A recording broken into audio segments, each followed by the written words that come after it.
Live. Welcome back, everyone, to the Paradox Hour.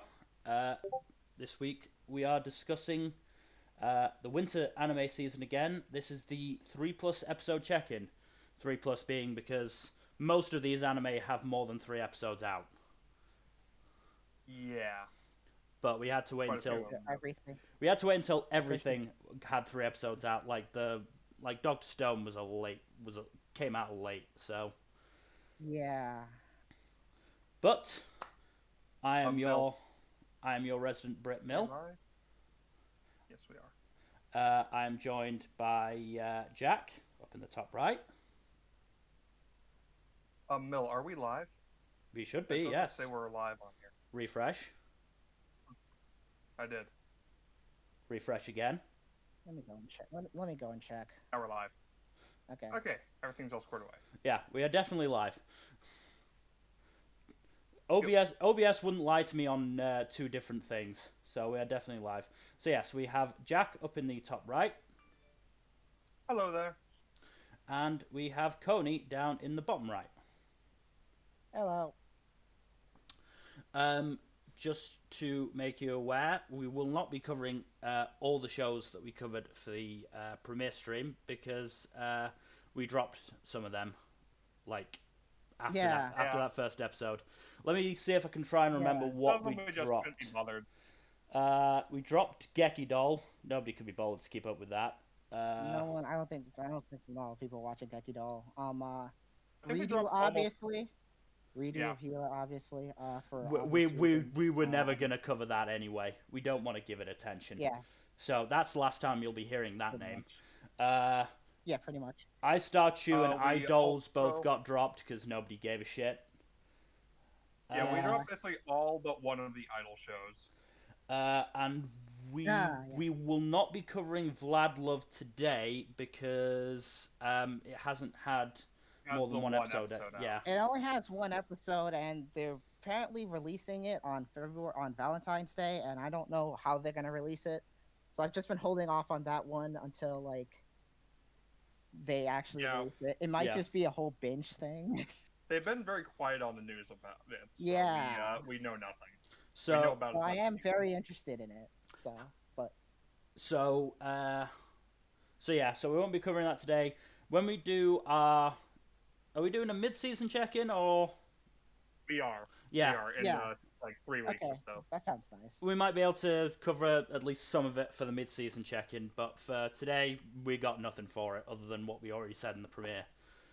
But And you could do a 3-episode check-in at mid-season, and then the end of season check-in. That'd be nice. Yeah. But anyway, That is the plan. So, getting started is our first show alphabetically, 2.43. You'll notice that we are not using the key visuals. That's because we decided to go for screenshots from from one of the episodes that we've covered, which was quite a hard task actually. It took me most of yesterday to do my It was list. difficult. Yeah. It was worth it though. So 2.43. So last time we talked, the episode 1 ended with Uni, which is Boy on Left's cousin, revealing to Boy on Left Uni that Boy on Right, Haishima? I think so. It's not a great Wait, sign. is this Fire Force now? I don't think so. Basically revealing that Guy on Right was so demanding that a former teammate of his tried to commit suicide. As it turned out, that yeah, this is drama. This is a fucking soap opera. Let me tell oh you, boy, this is like Oh, Stars boy. Align type stuff, huh? it's not even as I well think done as Stars Align I'm though. pretty That's sure that's the Stars Align issue. was probably better. Pretty Stars sure Align was a Align lot probably better. Stars Align was a lot better. So this show is basically like if Stars Align and Haikyuu had a bastard love child. Pretty much, yeah. But Pretty much. it didn't win the genetic lottery in that sense. It's melodramatic, I guess, or overly dramatic. It's overly It's depressing dramatic. Haikyuu. Yeah. It's depressing Haikyuu. Yeah. So episode Do you 2, think that's it's as dramatic as Hanebado? I didn't watch that, so I can't tell you. Did not watch that. Anyway, Okay. so episode 2, them still in middle school. It ends with Uni having basically gotten nerves in his first match, abandoning the team, which pissed off. I think I'm gonna have to check the name because this is that I can't remember is frustrating. I believe it is Hajime. Let's see, where is it? Yeah, it's By the Hajime. way, is this show as gay as I've heard it is? Yes, it's absolutely gay. That's why I chose this screenshot because it's about as gay as they get. Like they get I feel really like gay. I feel like I can there's- feel I the feel like there's, like- homoeroticism through the screen. Hold on, I need to. But we're in this together, huh? Yeah, no, they get gay. Mm, But I wonder if yeah, it's the it's gayest show this season. no. No, that's the other side of so far. We've got Oh, other side, yeah, right. and to an extent, Oh, we've got you're Wonder right. Egg. Yeah. Wonder Egg's pretty Something gay, but about we will get to that. homoeroticism. Okay. Yeah. Anyway, Anyways, this is a decent show. It's not especially high up my list, but it's fairly entertaining, and the animation does seem to be getting better as we go along. I mean, this last episode had a fucking.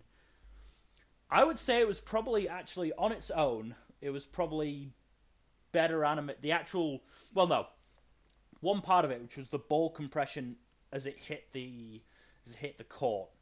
That one bit was probably better animated than the stuff that Haikyuu does. But otherwise, it's been sort of middling to good. It's been sort of switching between that. But you know, I'm interested to see where this goes, even if it is entirely drama film. I mean, the last episode ended with fucking Uni's cousin getting in a fight, Uni trying to get involved and then running away. It's like it's just so much drama. I mean, it's a novel, so it makes sense. It'll have that drama more than a manga, but yeah. manga lends itself to action and sports stuff much better than novels do. Mm, But I don't that's think you can actually see. that's all I've got for 2.43. So moving on, we've got Back Arrow. Yes, Back Arrow. As you can tell from this screenshot, we started off the series with some tasteful nudity. this show very much reminds me of old school Trigger stuff, in a good way. Though it's not quite as balls to wall, hardcore, over the top as say Kill la Kill or Gurren Lagann. I was gonna say it's Trigger, No, but it- not Trigger. No, it's because Diet Trigger. no, it is Diet it's Trigger. the writer of Kill la Kill, Gurren Lagann, and Promare, but it's the director of Code Geass. So I totally understand that. Yeah, It's like no, it Trigger, has but that not feel. like as over Like the I said. top. Like I said, Trigger. It is Diet Yeah. Trigger. It's Diet Trigger, except Yeah, the animation Well- isn't nearly as good as anything Triggery as anything from Trigger, but it is still a fun show, and it does have there are things in motion right now that do seem to indicate a greater plot building up, of course, because Trigger. but it's hard to see right now. I will Of course. say the main character is kind of an enigma, but also the stereotypical shonen dumbass protagonist. Because of course he is. Yeah. But on the other hand, like the rest of the cast is range from decent to very interesting. Particularly the Chinese-esque council guy, Shu Bi. He's very interesting. It'll be interesting to see how he factors into the rest of the show, concerning his actions in the third and fourth episodes. It's too core, so it's gonna be like a whole. It's going to be like Oh yeah, a ride. But that's gonna be a ride. I just want to know. I just want to know if it's like we said it was Diet Trigger, so it's gonna play out like Darling in the Franxx or something hopefully better than that. You know? I'm hoping it goes more Kill la Kill than Darling in the Franxx. Yeah. And it does seem to be much more in line with the aesthetic of Kill la Kill or Code Geass. mean, But Code it's Geass. too early to tell Yeah. at this point, especially since it's a long-running show. I just hope there's no Euphinator incident. Oh God. Yeah, I expect to know more by the time we get to like episode 8 or so. Yeah. But yeah, this is a fun show. If you want some nice, mostly harmless fun, feel free to check with some entertaining side characters and a goofy protagonist. Just check this out. What's Would you the say it's under? what's the action been Oh, what were like? you gonna say? Yeah. The action has this actually has CG mechs, but they're probably some of the better CG mechs I've seen integrated into basically any anime. Like they're definitely high up there in terms of the integration. There's a lot of CG, varying qualities of Action- CG this season. The action We will overall get to is that. pretty solid. Yeah. We'll get to CG, but this is on the upper end of CG for the season. It's not Beastars. It's nowhere fucking near Beastars, but it is still pretty damn good. Would That's you say good. it's better or worse than Spider Isekai CG? It's better, partially because we don't have any of the characters actually be CGI. It's only Okay, the mech. yeah, that makes CG's. I've always said that CG is better for like mechanical stuff. Anyway, unless you're trying to do Yeah, an if inherently it's creepy if vibe. it's integrated well enough, CGI works best for mechanical things. Hmm. Yeah. Would you say that this show is like underrated? Because I don't think a lot of people are really watching it. I don't think it has like a high rating. It is but, like, unfortunately pretty underrated. okay. I'd say it's at worst a 7 out of 10 show. It's not too bad, Okay. but we'll see if it can get better than that. Okay, so you okay to move on? Speaking of improvements, Oh boy, this show. Okay, Bottom tier Tomazaki. bottom tier character Tomazaki. Bottom tier character Tomozaki. I've only managed to watch like 2 episodes of this, but man, I have. Okay, I I've don't. gone through episode 4, and it's doing well on its premise Yeah. to have the main character grow as a person.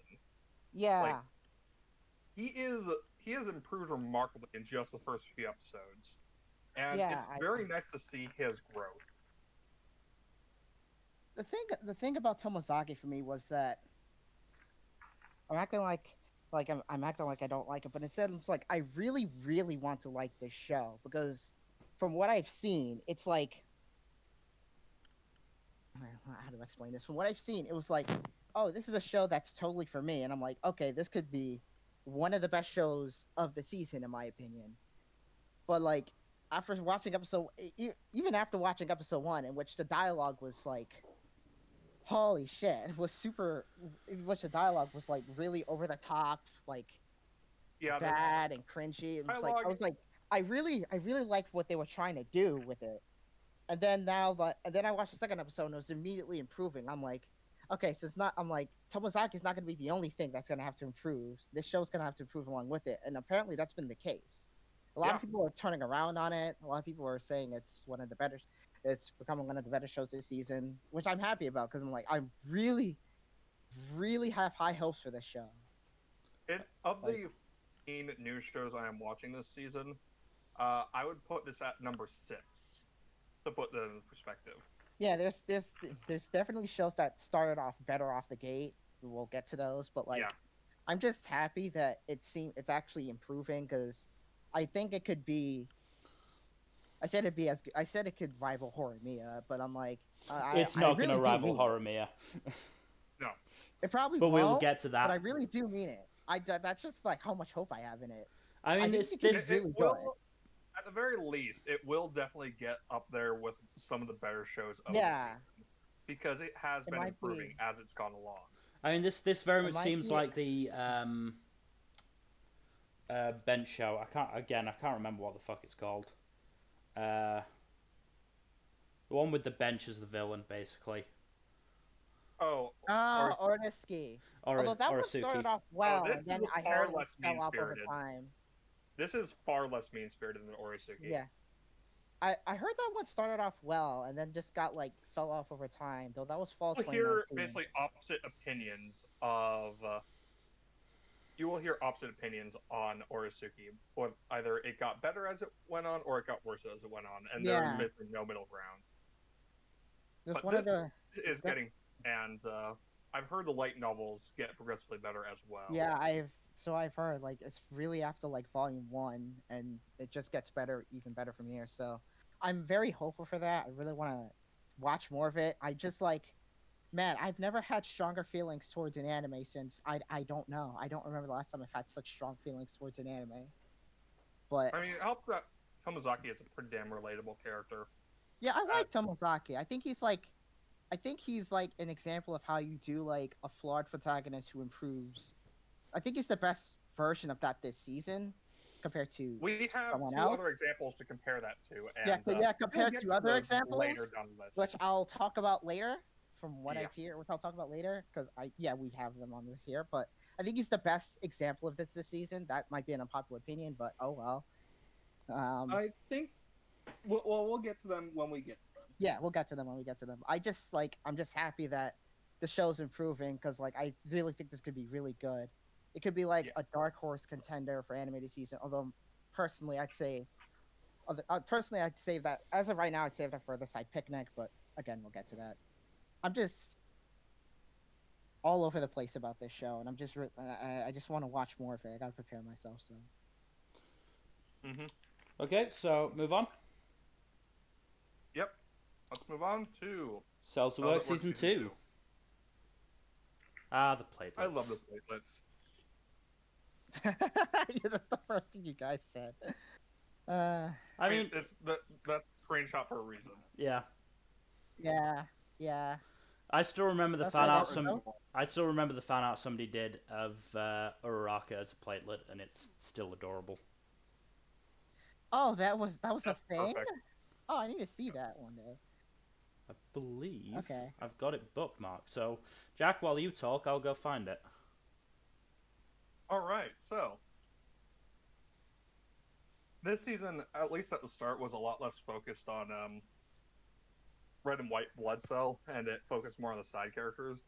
But I am glad that they have had leading roles in more recent episodes. Though I am kind of annoyed that the most recent episode once again sidelined red blood cell because she's a great character, and I wish the show would do more with her this season. That's probably its biggest is that this season has focused more on the side characters than on the main cast of Red and White Blood Cell. If I had any criticism of this second season, that would be it. But the side characters are entertaining, so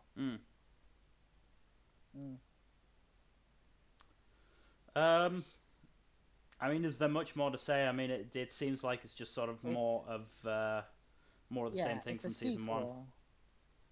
It's a it sequel. basically is. If you enjoyed season 1, you'll enjoy season 2. Yeah, Like, there's really nothing else to say about it. I mean, It's good. It's enjoyable, but Cells at Work is definitely. Cells at Work is one of those shows that is never really gonna be like spectacular, like the top of anyone's list. But if you enjoy what it puts out, then it'll always be sort of top of the middle of the pack. Yeah, It's a good reliable thing to go back to. yeah. I honestly think that between Cells at Work, and a couple of the shows, it's just like it's a pretty good day for it's a pretty good season for edutainment, honestly. And all the entertainment shows are on the same fucking day of the week. All right, yeah, I was wondering if it was on the same. I was wondering if Dr. Stone was on the same day. Well, as, Cells at Work. it is, and they're on Thursday, I believe. But the They are. hilarious thing is, and this will move us on to the next show, is that on Mal, Cells at Work season 2 and Cells at Work Black, which is our next show, both have the same rating. Exact That's same hilarious. rating. Exact same 7.66 rating, and they've been staying Oh my around God. that all season, and I love it. I love that they're just staying on the hilarious. same rating. But Cells at Work Black, Cells at Work's Synchronized. his edgy Wow. cousin. If we Look run at that away, screenshot. if we Look run at away, it. who's Just gonna look trigger at the it. erection? Oh God. All right.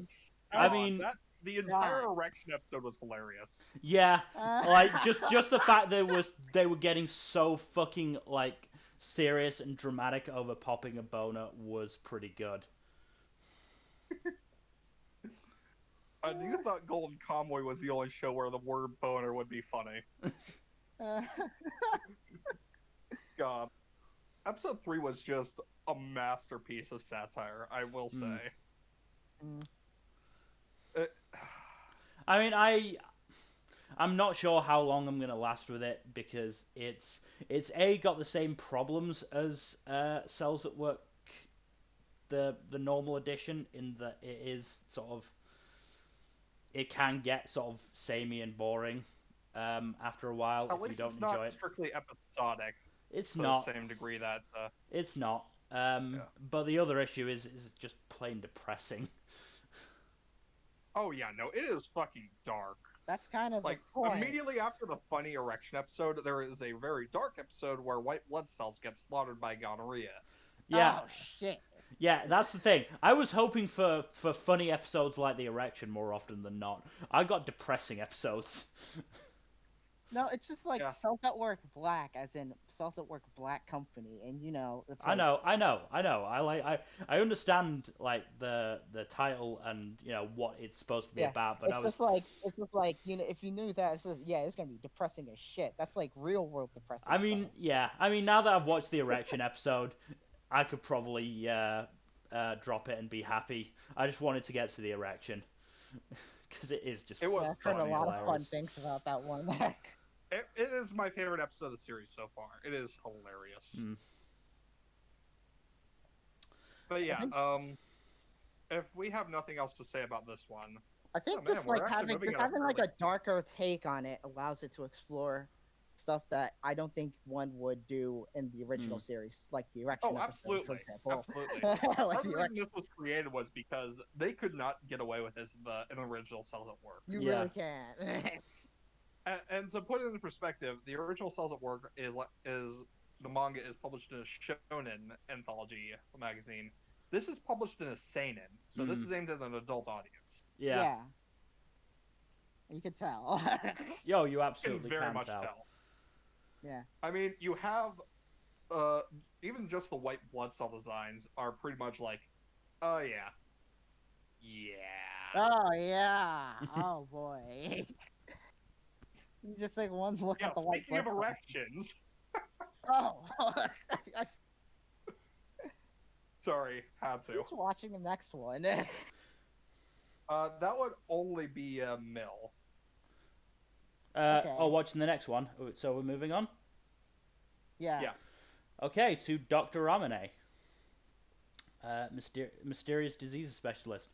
So, this has definitely gotten better from its first two episodes. First two episodes were weird and not especially in a good way. I mean, we discussed in the premiere stream how the first case was a child actress crying condiments. Which sounds gross. That sounds gross, and I look up the screenshot, and I'm like, oh yeah, that does look gross. And the second episode was covering a guy whose dick turned into a chikuwa, I believe is what it was. More dick jokes. Yeah. In fairness, what you come here for. In fairness, it was like the reason it happened was a good reason because it was because he'd been cheating on a bunch of girls. So it was basically an elaborate STD. Gotcha. Basically, yeah. But third and fourth episodes. Fourth episode came out today and was really good. Third episode was better than the first two as well. The third episode introduced a shopkeeper and God, I don't even remember her name. I just know her as Grandma. But she's not Grandma. She's a lolly. Oh God! Another one. Another one. Yeah, but this one isn't as this one isn't as fucking gross. This isn't even the worst one. Like this one actually is like pretty intriguing. and especially considering the So there's shopkeeper more to her is than there does seem to be more to her. yeah. There's more to her in general. Some of these So that shows are going to be interesting to discuss. yeah, so that third episode covered their introduction via, believe it was a mysterious item called a cattail, which erases your presence, but if you use it too much, it does so permanently, and therefore you end up basically like Mai from Bunny Girl Senpai. Oh, that's fun. Ah, okay. Fourth episode, as I said, was actually really, really good because it covered a dude who was basically really good looking, really good in school, and really good at track, who was basically holding himself back for his best friend's benefit. And it certainly at the start it did seem like it was going to be he was forced to do this by a bully, but no, he was doing it because he felt bad for his friend always being basically second best. But it ended up being the relationship between them and those two characters, Takaharu and Bungo, was a really strong relationship, and they were really good characters, and they helped carry the episode really well. So a next episode is apparently a part 1. So I'm looking forward to seeing where this goes. I'm hoping for some backstory for the for Ramune and Kuro, because it's been fairly episodic so far, but this is definitely getting better as it goes on. Yeah, that fourth episode sounds legitimately interesting. No, it genuinely is actually a really good episode. Like that's taken Dr. Ramune from near the bottom of my list to sort of nearer the middle on its own, because it was a really enjoyable episode actually. Mm-hmm. Though, if you want to know the mutation that his mysterious disease manifested, his fingernails turned into chili peppers. Why is it so weird, and why is it always food? I don't know. Okay, no, this one was explained a little bit. So there is a chili pepper called hawk talons. And they were using basically the saying, a hawk who hides its talons will let them go dull, I think. Something like that. I can't remember it exactly. Okay, that makes sense. And so that's basically what they were getting at. Yeah, okay, yeah, I can understand. I can follow that logic. So moving on from one doctor to another, Dr. Stone, which Dr. Stone. Didn't say this last time, gonna say it now. This has one of the best OPs of the season. Oh yeah, no, the OP is just a fucking banger. The OP is an absolute banger. I love that song, and I can't wait to get the full version of it. So good. Like, it is genuinely great. Who sang it? Wait, who sang it? Is it Set up right now. Fuji Fabric. Oh, okay. Nice. Not heard of them, but it's burnout fun. syndromes again, but oh. No. But yeah, so the OP is banger, but it's also just been a really fucking good start for Dr. Stone.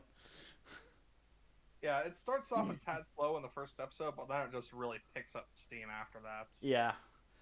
Crazy shit has been happening. These next 2 episodes have introduced one of my favorite characters from the manga, Ukyo. Oh yeah. Mm. I was gonna say Nikki. Nikki is good. Has she? I mean, I honestly, I need to reread the manga and remember some of these characters because a lot get introduced after this arc. This arc introduces several. Yeah, but Ukyo is one that I've remembered just because he's an archer and I love archers. Blame Lord of the Rings for that one. Is made up of archers. Yeah. That's interesting. I feel like if you want to read the manga, you could at least read it after like the season ends. Yeah, that's definitely what I'm gonna do. I'm not sure if I could say the same about Neverland, but okay, we will get to that. We will get to that. But yeah, Dr. Stone, reintroducing Taiju and Yuzuriha, and great moment when he's introduced to the rest of the the rest of the village, and he's Rest of the introduced village, by just fucking screaming Senku, it's you, Senku. Just like they're just wondering, is he an idiot? Just a little bit. I mean, he is. That was his character. I mean, he is. I do love how Taijo and Yuzuriha's reintroduction does have a bit of a nostalgic feel to it. Oh no, Because like last the time we actually saw them was like episode 5 or something. Oh yeah, we haven't seen Yeah, them they for just ages. split. But the other thing Yeah, is they just that split. the other thing is that you feel the emotion in the scene. Like it's not just Taiju and Yuzuriha. There's a reason I picked this screenshot for Dr. Stone, because this is the moment that really hit me. That Senku, the emotionless scientist, was fucking tearing up at this, because it's been in universe. It's been a year since they've even talked to each other, let alone seen each other. Yeah. Yeah, Senku may come across as a bit of a cold-hearted asshole, but he's really just a big softie when it comes to his actual friends. Oh, he absolutely is. And that's what makes Senku so great, because he does have depth. He's not just a cold-hearted scientist with all the answers. He does have a lot of emotions, and especially for his friends. Oh yeah. Yeah. He's such a fascinating character, and he makes for a great protagonist. He does. In this series. He does. My only issue with Senku as a protagonist is he sometimes has the answer a little bit too often, but it's not enough He to still like. fucks up often enough. Yeah. He fucks up often enough that it's not implausible for him to. He's still flawed. Yeah. He's not perfect. Like in episode 3 when he did manage to guess the amount of records the singer had sold, but he managed to he did accurately get the measurements of the singer, but not the ones that she actually shared to her fans. Yeah, which fucked them up. I just love that Yuzuriha is the one who winds up picking out Nikki for which winds up being both the best and worst move she could have possibly done.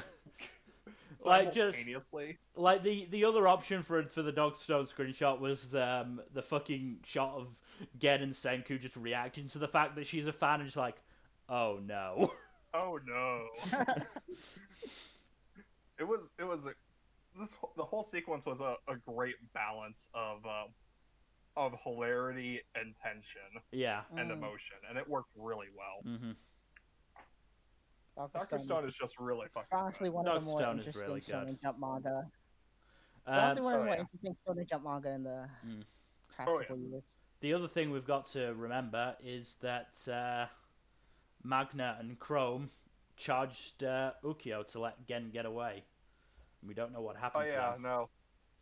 They just went full Leroy Jenkins to provide a distraction. Yeah, manga readers know what happened to them, but anime watchers don't. Anime watchers don't.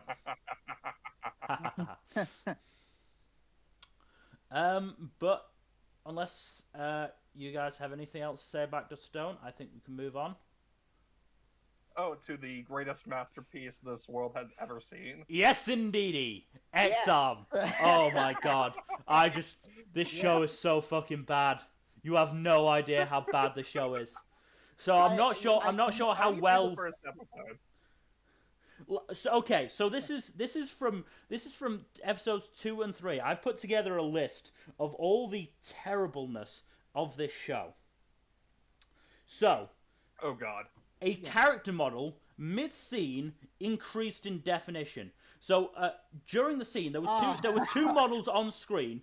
Both of them were I think 720, and then mid-scene, one of them went to 1080.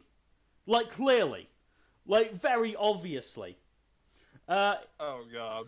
In episode 2, they repeated the same 2 seconds of animation for a character for like 10 seconds, so blatantly.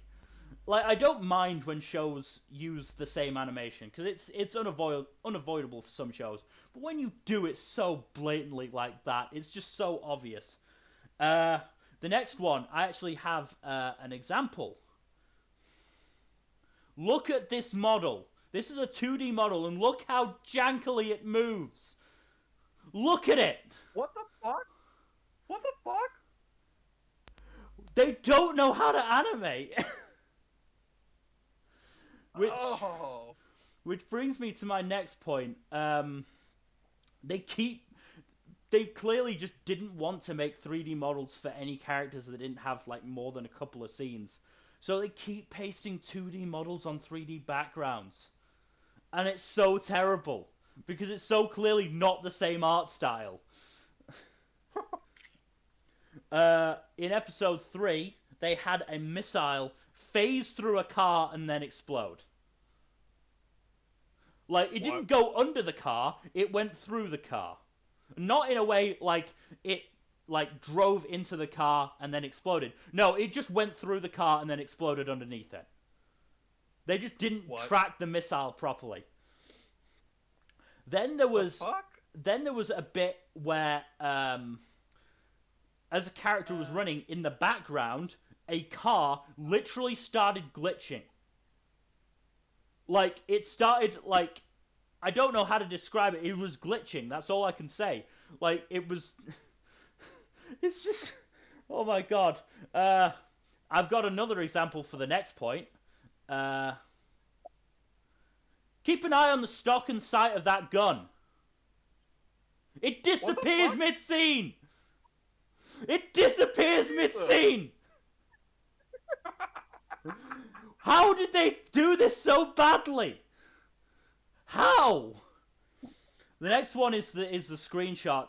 The character on the left, on the stage left, is saying, "That's so cruel," about a genocide with a smile on her face, because they don't know how to animate expressions.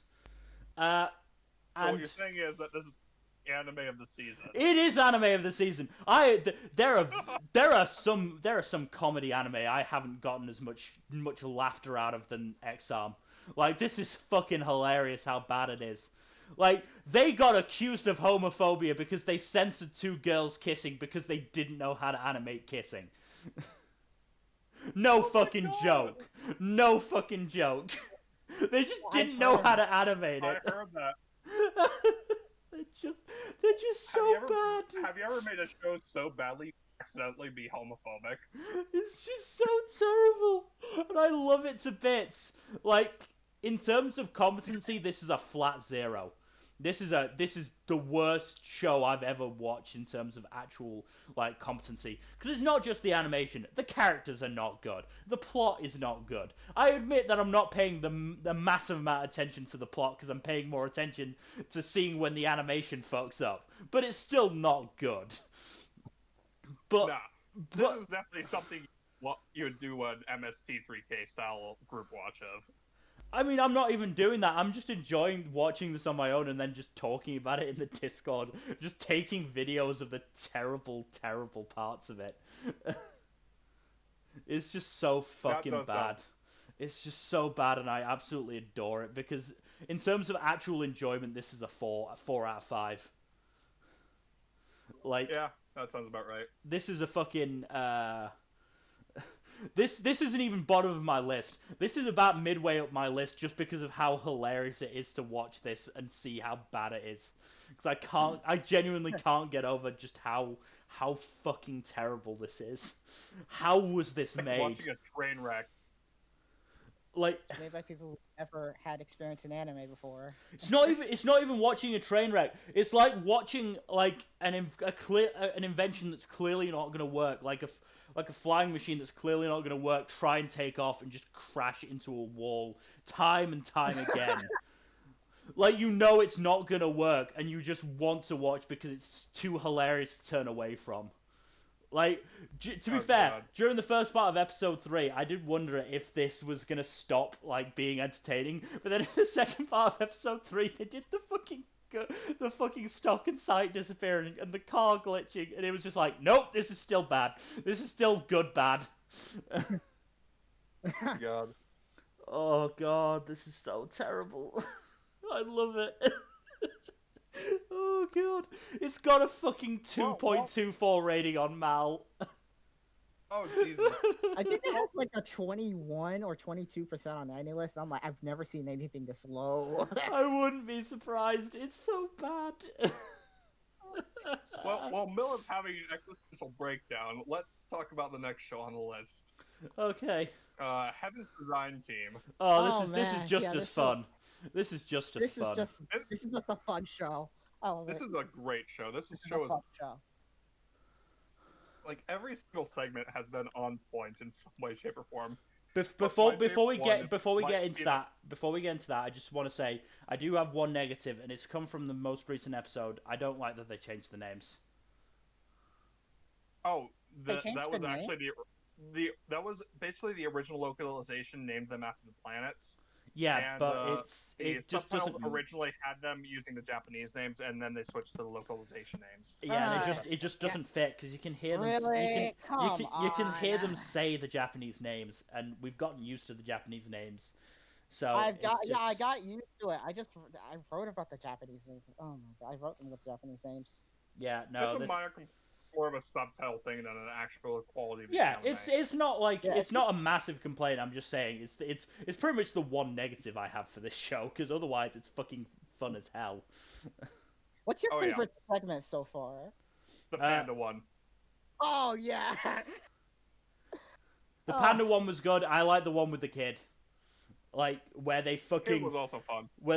make Cthulhu to stop a stop a crying child.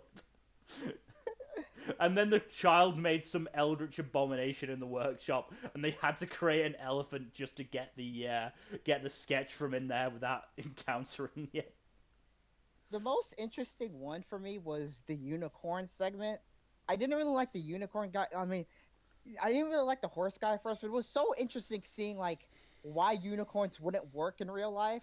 I mean, I Yeah. I just enjoy whenever the fucking animals just collapse like the screenshot of the unicorn did. Like it's just so funny just to see them collapse over, eyes wide, and especially considering it's mostly the horse guy just going, no, what's wrong this time? My horses. Also, I love how the Pegasus. That dude just created a horse, and it's like his magnum opus, and he's just trying to like make a better version of that. Yeah. I'm like, yeah. I He get just that. winds up making get a fucking horse at one point. The thing That's I like- really like about Heaven's Design Team isn't like the information it presents it, but the way it shows it. Like the whole koala segment. Holy shit! Oh my Like- god, yeah. Yeah. You think they're They talking were, about like, something something that's horrifying. cute and then horrifying at the same time, and then they had like all these horrifying details about it, and then like, oh yeah, it's a koala by the way. I'm like, wow. Mm-hmm. Oh, the I just Australia is a legitimately monster. learned shit. Yeah. You The- know, the- I don't really know about animals as much as like other people, like my Mhm. brother does. So I'm like learning more about this. Like for some reason, I didn't know that narwhals were actually real until like I watched Oh, the yeah. second episode. no narwhals are real. I've That known was about a narwhals real- for a I thought while. it was just a thing from like Star Versus, and I was like, wait, they're real? Holy shit! Yeah. Yeah. The other episode that Like I said, or the the big other thing- the other segment that I really enjoyed was the ostrich, because I just love ostriches. Oh, that was fun. I also Yeah. enjoyed the giant squid sperm whale thing Yeah. because That that's a real thing. That's Honestly, it's really hard to go wrong with any one segment in this series. Oh yeah. This Like all of them Yeah. are varying degrees of good. yeah. This show is just enjoyable. I don't like one of the characters, like the one who just wants to eat them for some reason. I don't know. I he just like rubbed me him. the wrong way. I like him though. He's fine. My favorite He's is fine. No. I don't know why. So I'm like, I don't know why. It's why I didn't really jive with the Anteater segment as much. But like, I still like the segment. This is still a very good show. It's just underrated. That's all hell. Actually, the foodie guy is the one who's actually had the least focus, I think. Mm. Yeah, he has. He's only been focused in like one segment. So I don't know why I don't really like him as much as the others, but I don't know. I like think him, he's but fine. my favorite fine. is Unabara. Which one's Who? that? Who's Nobara? The I big forget. dude. Oh he's- yeah. I think it's because I like Univara. I like Univara as well. Mato is he's really cool funny. though. I also like the Mado's- contrast between him and the short girl. Oh yeah, absolutely. I like Mato. They is have really my cool. favorite Yeah, dynamic, probably. yeah. My yeah, favorite dynamic. yeah. That was part of the giant squid episode, the giant squid sperm whale episode. I'm like, wow, damn. Right. It's great seeing the contrast between the two. You have this big bulky dude who likes cute things, and this short, tiny, cutesy girl who likes horrifying things. He likes poisonous stuff. She's way too fascinated with poison. And for And genital. yeah, and for the Haikyuu fans out there, Unibara is voiced by Ushijima, Oh. or Oh, the interesting. actor who voiced Ushijima, which actually surprised me. I thought it was going to be Asahi, like, because that would have been just such fitting casting. But no, Ushijima, which actually is also fun. Nice. Very Yeah, underrated. It's just a very underrated show. Heaven's It's Design very Team, good. it's one of my top 5. It was like Okay. one of the only. It was like the only show that sold me on the PVs alone. I'm like, I was a bit worried because I thought it like bent its best gags on like the Absolutely trailers, but not. No, it's it hasn't. actually fun. It did not. No, it's really fun. It's just Fun. also It's a good time. also God is just so fucking hilarious. I love him. Oh yeah, Right. because he's just like the most fickle client you could ever Yeah. have. Like And it's just like He's like, I it needs something. understand the designer's pain. yeah. Yeah. As an engineer, I'm like, oh yeah, oh boy. How, But it just- there's so many options. Like, I just want to ask questions like, what do you mean by this? Like, do you want anything specific or something? But it's He's just just so fickle and vague. It's hilarious. but Yeah. it's just it never gets old whenever Shimura gets a message and just like yells, God has spoken, and then you get the fucking guy voicing God going, Sayo, just as fucking accepted with the fucking animal pops up and just like, what the Oh. fuck? So the Or one bit reject part it, where or he's reject it. trying to do a design with Kondomori and she's getting constant feedback while the other team members, Oh, especially yeah. the short girl, are Mado waiting on feedback and have been waiting for days.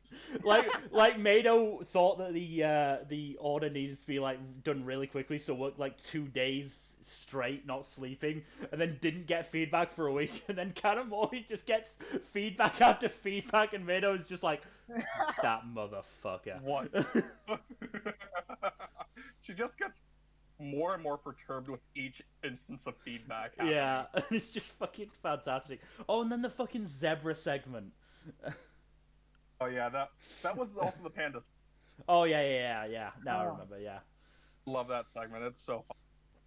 But yeah, we Ueda's could go Ueda's about been this sent for to a while. hell. Ueda's been sent to hell. Oh, yeah, We'll Rick have to see Ueda. we'll have to see what happens there.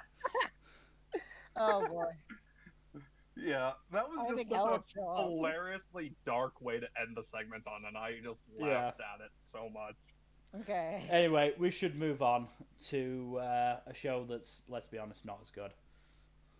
It's trash. Oh yeah, no, it's We'll trash. say that. It's So- trash. Let's say that Heaven's Design Team is a well-made home-cooked dinner. Hidden Dungeon is a hamburger and fries from a fast food joint. It's No, fast. no. It's an egg sandwich from a gas station. You might be right. You might be right. I mean, This is easily the lowest on my list in terms of like overall quality. but you Of don't the go show into watch. it actually expecting much, you know. Oh no, my expectations are in the fucking dirt for this. I do Well, not expect anything. I look at stuff. I look at stuff like this, and I'm like, okay, this is just gonna be wish fulfillment. As long as I get that, I'm good. I'm trash. I know I'm trash. I'm a weeb. Just as long as I get good wish fulfillment. That's You all. being You're you not gonna being be a the weeb, best you person. being a weeb and you being trash are not like connected. I just want to say that. Really? Like don't being a have to be a- weeb and you being don't have trash are not connected. Like you can be a weeb Yeah, and you not don't be have trash. to- Okay. They are not mutual. They are not overlapping circles. There is. Mhm. It's a Venn diagram. It's a Venn diagram. It's a Venn diagram. It really. And- It also depends and on the type Tony, of trash. you and I are in the middle of that Venn diagram. Yeah. Legitimately enjoying DxD. DxD is much higher quality than this. Oh yeah, it's in better. literally It's every better, area. obviously, but like, man, I just like. I don't- Like I said, this is dumb junk food. I'm Yeah. enjoying it well enough. It's basically like my cheat day in terms of anime consumption. Yeah. I mean, But yeah. you already know if it's gonna be for you or not just by looking at the damn synopsis and promotional videos. Oh yeah, no. Like it's very clearly that this is not catering towards higher audiences. I would This is also just- say the screenshot, but no, the screenshot's very rather it's innocent. very much one of the humorous moments of the series. Yeah. I made sure that my requirement for Hidden Dungeon screenshot was one that didn't have any ecchi in it. Yeah. Which is harder That than you makes- think. No, I'm fully aware that it was going to be a hard task, but I didn't want any ecchi. I don't blame you. That makes I sense. don't blame Yeah, you. that makes sense. I don't blame Yeah, you. this is one of the naughtier shows of the season Hmm. in terms of content. Unfortunately, the fan service is not helped by the fact that the animation isn't all that great. Mm. You need good animation to sell fan service well. Otherwise, Mhm. what's the point? Yeah. But regardless, if you're into dumb junk food, you might enjoy this. It's basically just harem trash and So, except the world. So hey, there's a twist on it, and Hmm. it's not an isekai. So bonus twist. it's not isekai. Anyway, do we But yeah, want There's a to? lot of shows that aren't isekai, but just feel like they are. Because they're trash. Yes. Yeah. Anyway, Because they're should we move on to an actually really good show?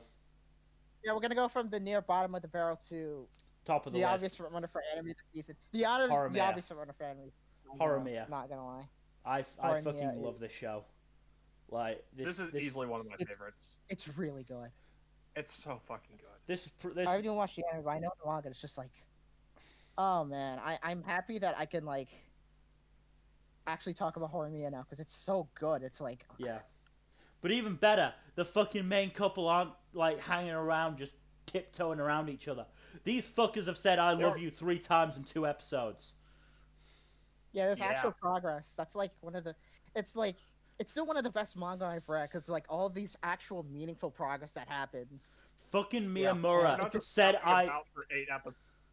Fucking Miyamura said "I love you" to a conscious Hori in episode, what was it, 4? 4, most recent one. 4. Episode 4. Okay. Do you realize how great that is after a fucking season of Adachi and Shimamura? Oh god. That is the Honestly, I think that was slowest as fast series. as like. Honestly, that's as like fast as Rocket Aikishi or like Shiver of a Failed Knight because I think they also became a couple of them. They also confessed in episode 4.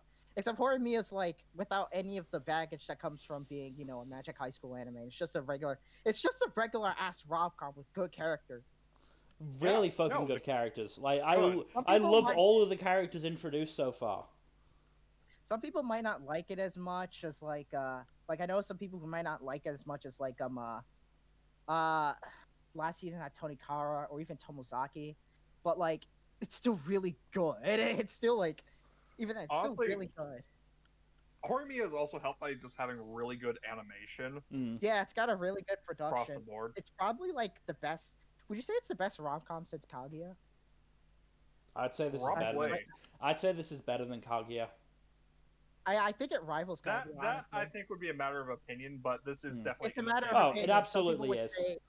Some people would say Kaguya is better. Some people would say this is better. I know we know a couple of people would say Horimiya is better. Than Say Kaguya. they're both on the same top tier of anime rom-coms. Yeah, Mm. yeah. Like I said, I think like with the staff they had, I'm happy it's got like the talent and staff it has. I'm like, yeah, this could legitimately rival Kaguya in quality. I've heard it's a bit fast paced though. The adaptation I've heard is a bit fast-paced, but at the same time, like it doesn't It's feel not. like it's rushed or anything. Yeah, it's not. Doesn't feel rushed at all. Feels like it's going at a really good pace actually. Okay. It's going But- at a quick clip, but it's not going like super speedy. Yeah. Yeah. So like, I want to. Obviously, Hori and Miyamura are fucking fantastic, but I want to talk about the fucking side characters because they are pulling Yeah. their weight My characters are massively. amazing. They're Fucking great. Toru, Yeah, that poor bastard. I love Toru him. is great. Toru is Most poor most man. recent episode, Hori and Miyamura are going to get drinks in the student council room, and fucking fucking Toru gets the wrong idea. They come back and Everything they say makes Toru think that the two of them had sex. and it's just so Every single great. thing. Every single thing everyone says, every single thing, just gets taken the wrong way. Like, until he finds out after the fact that they were actually talking about that the fact that his soda can got dropped, and he finds this out after it sprays all over his face. Yeah, it's so fucking good. I love it so much. It was great. And then I'm so happy. fucking Miyamura's middle school friend, like he thinks that Miyamura and Hori are dating, which, let's be real, they basically are. They basically They are. are. And then when Miyamura is with Hori, he sends Miyamura a text saying, "Hey, this is my girlfriend. We should double date sometime. Don't forget to use protection." So Miyamura deletes the message, calls him up, just goes, "Piss off," and then hangs up.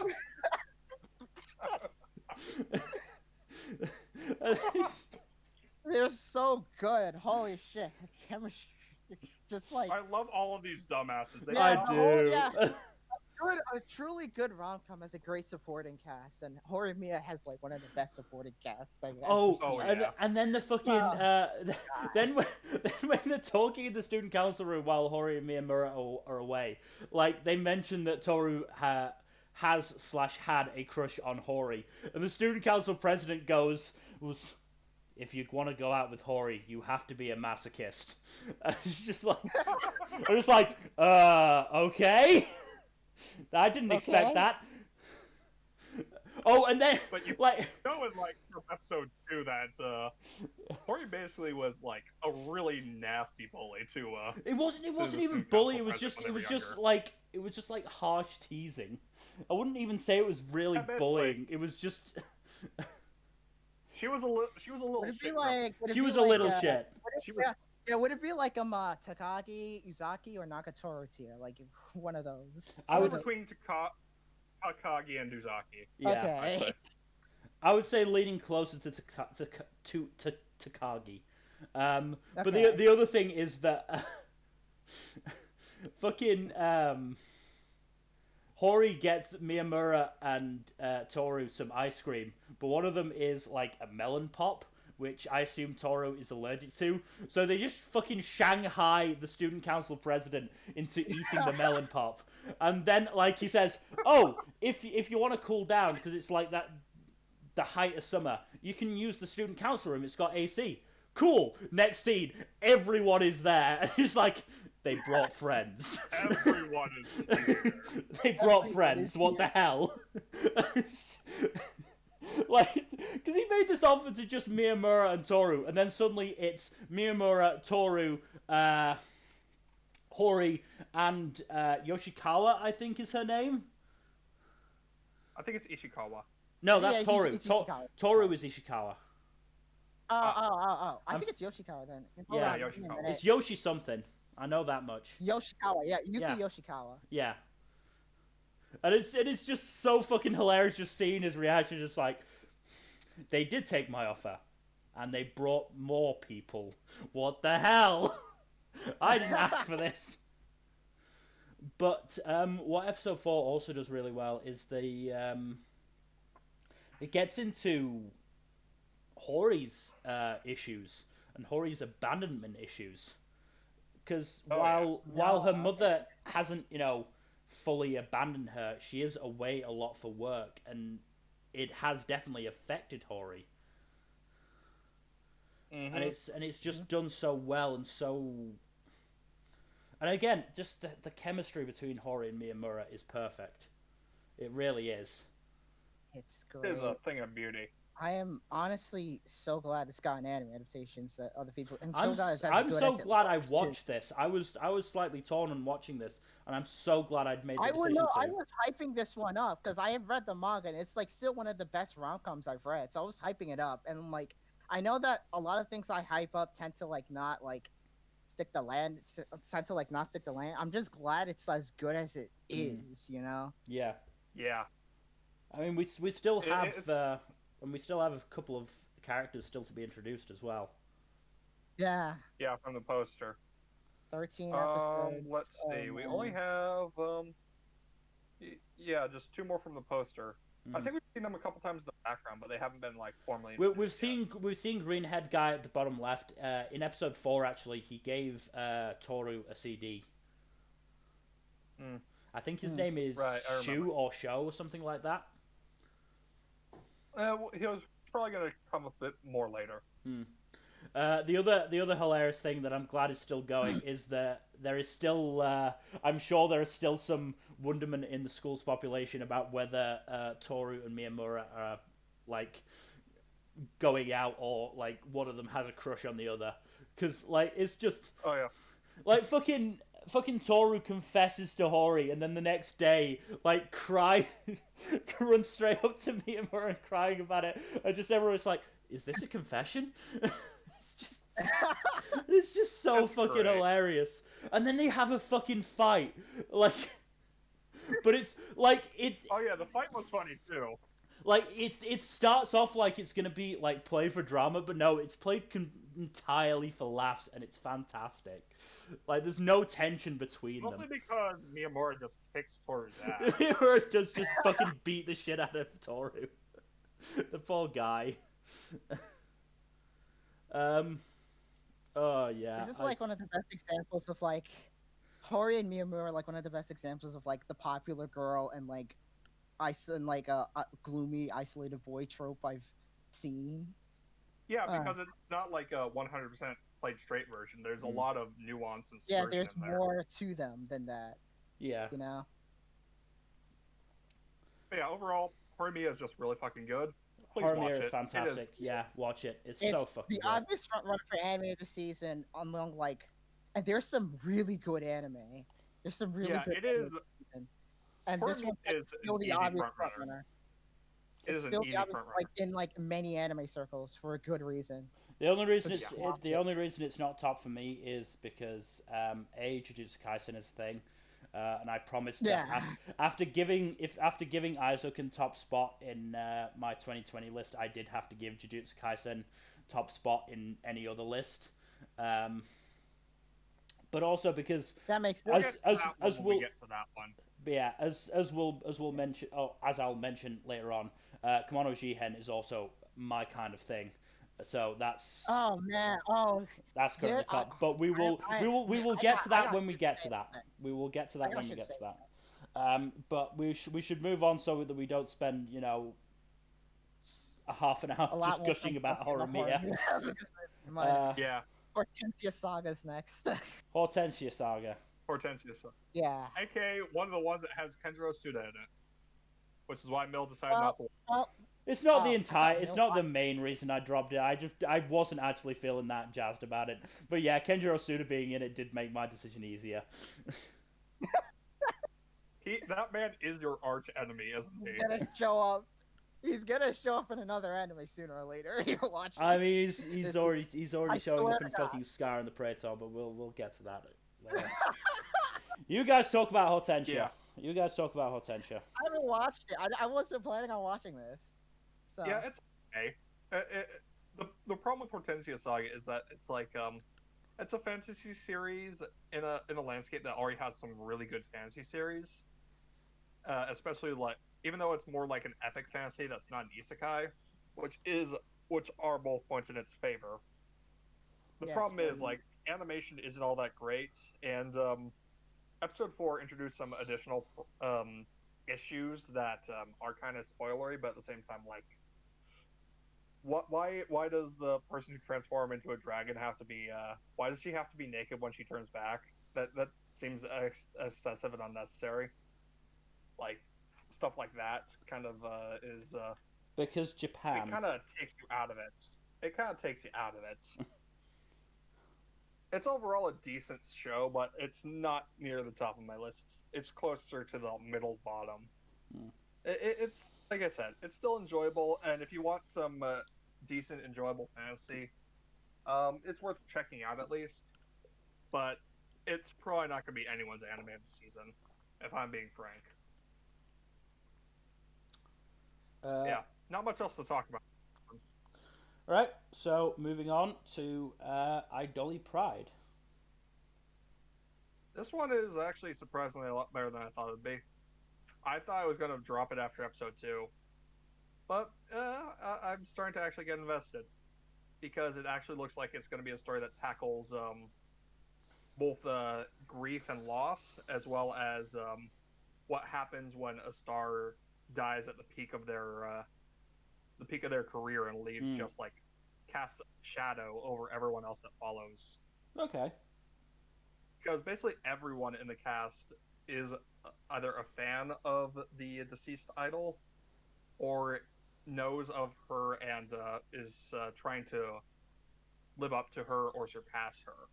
And she is very much a tough act to follow within the setting. So it's basically like, oh shit, I'm trying to preserve... the girl on the right in the picture is said deceased idol's younger sister, and she is trying to move up in the idol world, both as a tribute to her sister, and also to try to live up to her memory. And with her sister's not boyfriend as her manager, there is the possibility that the two will eventually talk about the loss of the sister, and there is the potential for an actual open discussion of grief and loss, which I am actually all here for. I mean, it sounds slightly similar to Toko in Bloom. It kind of is, but the difference is like this is about an idol group trying to move up in the idol world. Like it's not entirely similar, but it's about a younger sister trying to live up to her older sister's image. Oh yeah. Legacy, I guess. Yeah. This one is if there's any Yuri in this one so far, it's just subtext. Okay. We okay to move on then? Which actually had, apparently Geki Doll actually had like a lesbian kiss in it. I'm like, wow, that came from. The problem is Geki Doll also had a lot of problematic elements with it, and it's not good. Yeah, it makes sense. This one actually has potential to be explored. Which, anyway. Kasad, if you're interested in idols, this is probably the best idol show of the season. Not that that's a high bar, but yeah, it's the only one I would say is worth actually good checking idols. Out. There's not a lot of good idol shows. I mean, I don't think I'd watch any of them. I'm like Zombieland Saga, which is like next season. I watched 22 out of 7.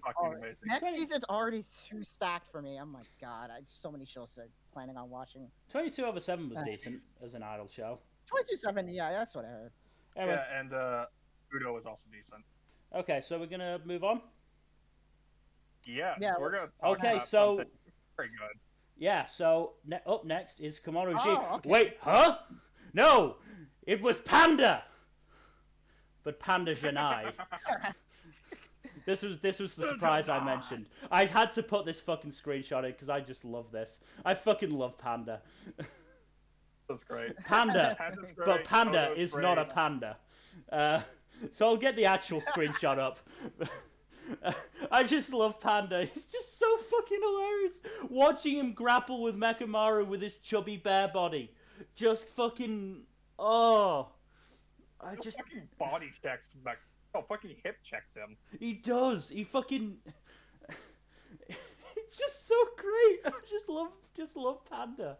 I just really love him. So, in case you haven't guessed, Jujutsu Kaisen's second core has a really fun arc that it's covering.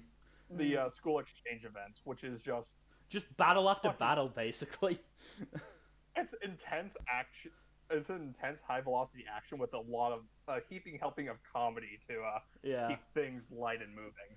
Yeah, that sounds fun. But we got fucking Panda's backstory. First episode, we got Panda's first episode of the core was fucking great. Oh, the first episode. If that episode had aired in 2020, I think I would have had to put Jujutsu Kaisen top for 2020 because it was that good. It literally had everything. It had one of my favorite comedic scenes from the manga, which is fucking Yuji revealing that he is alive. just like the fucking the fucking Tokyo students are like, what the fuck? In a bad way. He turns to see the Kyoto students are more interested in their crappy souvenirs. And then in the next scene, fucking Nobara makes him hold up a picture frame in front of his face. A funeral picture frame for the deceased. Yeah. Oh god. And then we've got fucking Todo. Fucking Todo, man. Oh my god. Todo's meeting with Yuji and just the flashback scenes that came right after. I was dying laughing. It's just... That man was literally fucking created a backstory involving Yuji for himself. Because he was so, like... Because fucking... over the fact that they have the same taste in women. Yeah. Like, he spends the entire fight just saying... calling Yuji his brother and best friend. And it's just like... Everyone else is, like, so confused. Oh, God. That's And really the fighting itself is just so fluid and well done. It's God of High School. It's got the God of High School level animation, except with a good With story. a good story, yeah. With an actual good story and characters. So I'm like, yeah, this... Of course it's gonna be, like, great. Yeah. I don't know. No, this is top tier shonen action. I don't know if right it's gonna here. be like the next big thing. It's getting there, but like, I'm not exactly sure. I think this arc might push it there. Because this It arc might. is It's not so gonna fucking explode good. like Demon Slayer did, What it but really needs is like, it's definitely gonna increase in popularity. yeah, it will. I think what it needs is like a really, really good fight, which just fires on all cylinders and just puts everything together. I 'Cause I think feel that's gonna like- happen later this core. Yeah, I I think you know which fight I mean. Yes. Mel. Oh, yeah. The other thing I want to mention is the OP and ED. Like, the OP is, again, one of the best of the season. It's fucking great. Not only that, we see that fucking Gojo's power works on rain. Like, he doesn't need a fucking umbrella. He just uses his power to keep himself dry. Gojo is like one of the best overpowered characters in anime media. The hilarious thing is, though, like, the author of the manga, we think doesn't like him.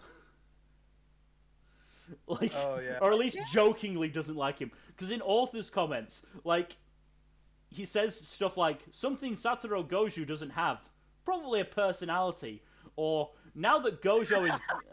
Or, at the start of 2020, now that Gojo is gone, it's looking like 2020 is going to be a good year. Like, Jesus. And, like, in the second popularity poll, he, like, told everyone not to vote for Gojo. And, like, Drew... that probably backfired. No, it didn't. He came third. Gojo came third. Yuji and Megumi came first and second, respectively. But... Okay. But he used like the announcement of it to draw Gojo in the background, just like sad. Like I do also like.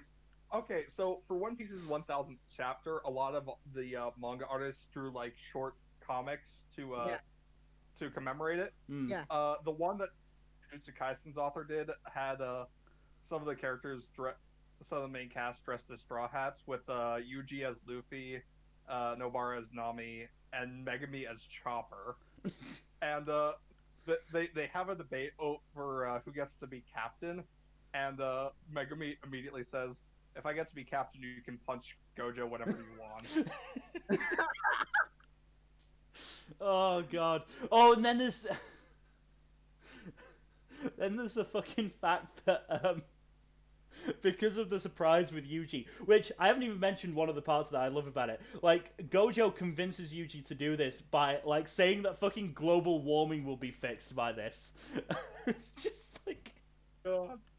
This is so fucking hilarious. But then after the reveal, fucking Principal Yaga gets Gojo in a fucking abdominal stretch for doing this. It's just fucking hilarious. Oh god, I love Jujutsu Kaisen so the much. author of the manga knows about wrestling. Oh, Like, absolutely. definitely. Absolutely. But yeah, also, There's a scene in the second episode of the arc where Maki comes across Miwa, who is my favorite of the favorite after Todo of the Kyoto students, and just like Maki listens to Miwa talk and just goes, "You're so nice. Are you getting along well with Mai? Do you need help?" It's just like, oh god, Great. it's so fantastic. Miwa is just like the nicest character too. She is. But yeah, Such a sweetheart. But yeah, getting onto the most recent episode on Friday, it was pretty much just Panda versus Mechamaru, and it was really good because, as I said, we got to see Panda's backstory. We got to see baby Panda in fucking boxers with a panda face on them. That's great. We got to see Panda's elder brother, Gorilla Form, which just fucking beat the shit out of Mechamaru. Oh yeah. That entire fight is really fun. Yeah, but the scene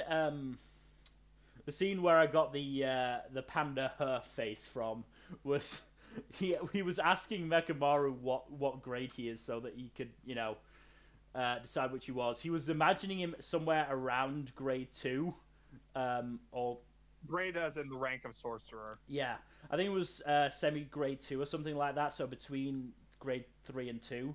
And Panda, I believe, is grade 2. Yeah, I think Panda is grade 2. And then fucking Mechamaru goes semi-grade 1, and you see on the chart that Panda made in his mind, you see Mechamaru just goes up, and he just makes that face, just like, huh? Oh no. It's just, oh god. I love Panda. Both love Panda. Panda is great. But of course, Panda is not a panda. It's just so fucking funny. As I said this when we were talking about anime of 2020, but for a dark shonen series, Jujutsu Kaisen has such fantastic comedic timing. Oh yeah, no, the humor in this series is on point. It definitely helps lighten them, especially after like really dark ass arcs like the Mahito arc that ended just a few weeks ago. Yeah, no, this is just I just love it so much. Oh yeah. What else is there to mention? Like honestly, we should probably move on because otherwise we will wind up gushing about this for several more minutes. Two last things I want to say. First is that kudos to the subtitler, because when fucking Todo yelled wrong, you heard it echo, like they had the subtitles show the echo and like fade away as if it was echoing, which is really fucking cool. Yeah, that was great. And this is more for any of the Jujutsu Kaisen manga readers, but he's been mentioned in the anime as well. Okotsu is actually in the OP for a second. Oh, right. Oh, I didn't even talk about the fucking ED. I love the ED, but I can't actually watch it. I like because the ED. The ED makes me tear up, so I can't actually watch it. I like the ED, but at the same time, I like Lost in Paradise more. I understand why, but I just love the ED because it's just the fucking they're just being able to be kids and have fun, and I want that for them. They deserve it. I want that so much. Anyway, moving on to Kemono Jihen this time, which Kemono Jihen is also a dark horror shonen. What you would get from the screenshot, would you? I'd love that. Oh boy. First things first. The OP is sung by Daisuke Ono. Yeah. Yeah. Which fucking threw me. Fucking threw me. Yeah. Not to mention this cast is like fucking packed with stars. You've got fucking Junichi Suwabe for Inugami. You've got Natsuki Hanai for Shiki, so the voice of Tanjiro. You've Fucking got hell. Ayumu Murase for Akira, voice of makes Hinata. Hinata for IQ. Hinata. And Uh, then you have Daisuke Ono is voicing a character at some point. We haven't gotten to his character yet. Inari from the most recent episode is voiced by Kana Hanazawa. Oh, hot. oh That's playing shit. against type. Holy shit. shit. Yeah, there's like so much fucking this cast is star packed. Like Jesus What the Christ. Fuck. Jesus. Nobimaru is being played by Hiro Shimono, who did. Let's see what's his most popular thing. So yeah, I wanted to. Zenitsu? He was Zenitsu and Dabi. Are you fucking kidding me? Wow, those are two Oh, different fuck. characters. Dabi. Those are two different characters. But yeah, Zenitsu's voice also plays Dabi. But yeah, Fucking hell. I wanted to get that out of the way because I mean, I love fucking Natsuki Hanai and Ayumu Murase. Like, they're two of my favorite voice actors. Oh, and also Junichi Sawabe. I mentioned that during the premiere stream, but I just love all three of them. But especially Natsuki Hanai getting to, after hearing him as Tanjiro and being quite fairly nice. It's really fun to hear him as just this angry boy. He does angry really well. Oh, holy shit. Asta is the one who's voicing, Oh, no, never mind. It's not Asta. Never mind. No. It's, Kabane is voiced by Abigail from Great Pretender. And Goro from Darling in the Franxx. And Giorno from... I assume Kid Giorno from JoJo's Part 5. What else? Kabane? Wait, Kabane? Yeah, the main character. Yeah, Kabane. Oh, he was. Oh yeah, they were. She was Abigail, I guess. Yeah. Yeah. Abigail, and Anya from Once Within. Okay. They weren't. Yeah, they weren't. It's weird because this is the main character, and she's not like in a lot of like notable roles. I don't see. But she's still. I mean, she's doing a good job. Like, I'm enjoying her performance as Kabane. It's really interesting. She's surrounded by like all these friggin' stars. I know. Like you have Insane. like. I think they introduced a character called Khan, and she's fucking Nadesco and Sora and Lloyd. What the fuck? No, the new episode. Wait. The Cone, the Fox girl. Oh. She also voiced Pupil in Akadama Drive. Yeah, I'm saying she also voices Nadesco and then Sorao and then Lloyd. I'm like all these main characters. She also voiced Shaka in Magatsu Verai. Guys, we can really just talk about this all day, but we We can't can. talk about the show itself. Yeah. So first things first. It's a really good show. No, it is. First things first. Akira is another installment in Anime Boy or Girl. Yep. Akira being the white-haired person on top left. Conveniently voiced by Ayumu Murase. Ayumu Murase can absolutely do a female voice. Let's not bat around that. Oh yeah. He's usually typed as like those types of characters. Yeah, he can absolutely do a female voice. Yeah, absolutely. Effeminate type male characters does not help. But it was an installment that I got wrong. I entirely agreed with Kabane and thought Akira was a girl. Which the name Akira. Akira is, what the? Akira is also Akira is also a name that can be for male and female. I mean, you hear it more. You hear it more with female, male. I mean, I only assumed Akira was male because like the only people I've heard like talk about the series were like a bunch of like Fujoshi who were like hyping it up. So I'm like, oh yeah, he's probably a guy, but I wouldn't know if I first saw it blind. So Fujo standing it must have been the real giveaway. I mean, let's be real. They could have been standing it because of Shiki and Kabane, because there's a whole lot of sexual tension there. Yeah. Unfortunately, for anyone who ships Kabane with anyone, I feel like Kabane does not understand. Oh, sexual he's or romantic he's attraction at all. entirely asexual and probably aromantic. He's a Luffy except less energetic. Mm-hmm. Ah, that makes sense. But anyway, getting onto the show proper, it's as I said, this is my jam. It's fucking shonen battle with a heaping of like supernatural shit. Or, yeah.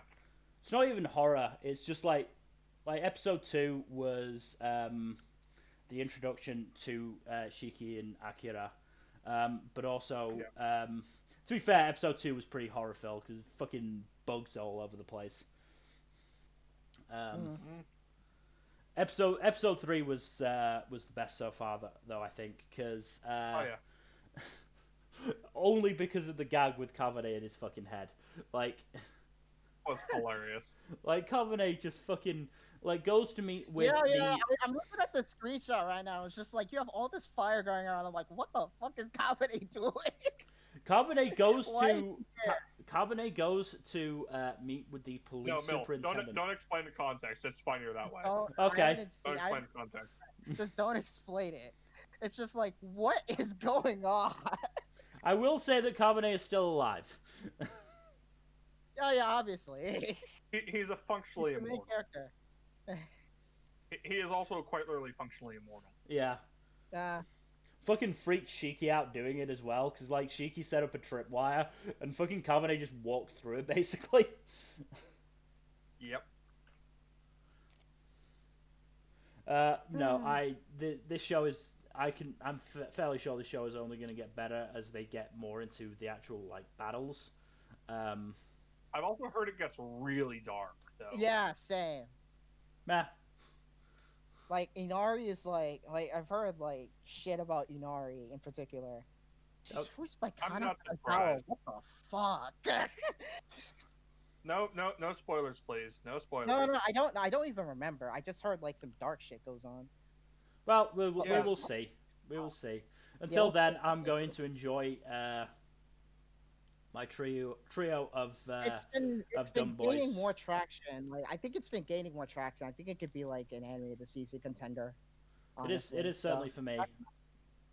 Yeah. It's up there. It's in my top 5 along with a few other shows that have already been mentioned. Yeah. Seriously though, I cannot get over I cannot overstate how much I'm loving Natsuki Hanai in this role. It's just so fucking great. Yeah, it's really interesting to see like voice actors play against Sai because like I didn't know that like for example we haven't gotten to ReZero yet, but like when I watched season 1, I didn't know that Yoshitsugu Matsuoka was like every isekai horror protagonist voiced like fucking Betelgeuse. So that was really fun. Betelgeuse, Betelgeuse. And like I just enjoy that side of him, like him, Betelgeuse and Inosuke, just where he just goes batshit insane. So like Kirito voices fucking Inosuke. Yeah. Just goes batshit insane. Oh, so, that's when voice actors do play this type. Yeah, that's the other role Natsuki Hanai has been. Maki from Stars Align, and I fucking I loved him in that role as well. So yeah, I'm very happy to hear him again. But yes, we can move on to Speaking of isekai. To different. Database. No, different. Database. Something different. Yeah, Log Horizon's good. Log Horizon's very good. Oh look, Reinitia has a stand. I mean, go ahead, dude. This is all you. Yeah. Yeah. So Log Horizon, this season started off a bit slow, partially because a lot of it's, at least the early part of the conflict is very much political and intrigue based. So there's not a lot of action going on right now. It's mostly politics and dialogue, but it's still very interesting stuff. And there is a lot moving pieces going on that are starting to come to a head really quickly. Like episode 4 is going to be a fun time because we're going to see all sorts of shit going down. I don't want to speak in more than vague terms because this is like season 3, and there's 50 episodes that came before it. So, yeah, It's kind of surreal that it got a third season after all this time. it is. Especially But after like the author like got, I think it was he he got was a like Yoshi. He got arrested for tax he, like, evasion. tax evasion, yeah.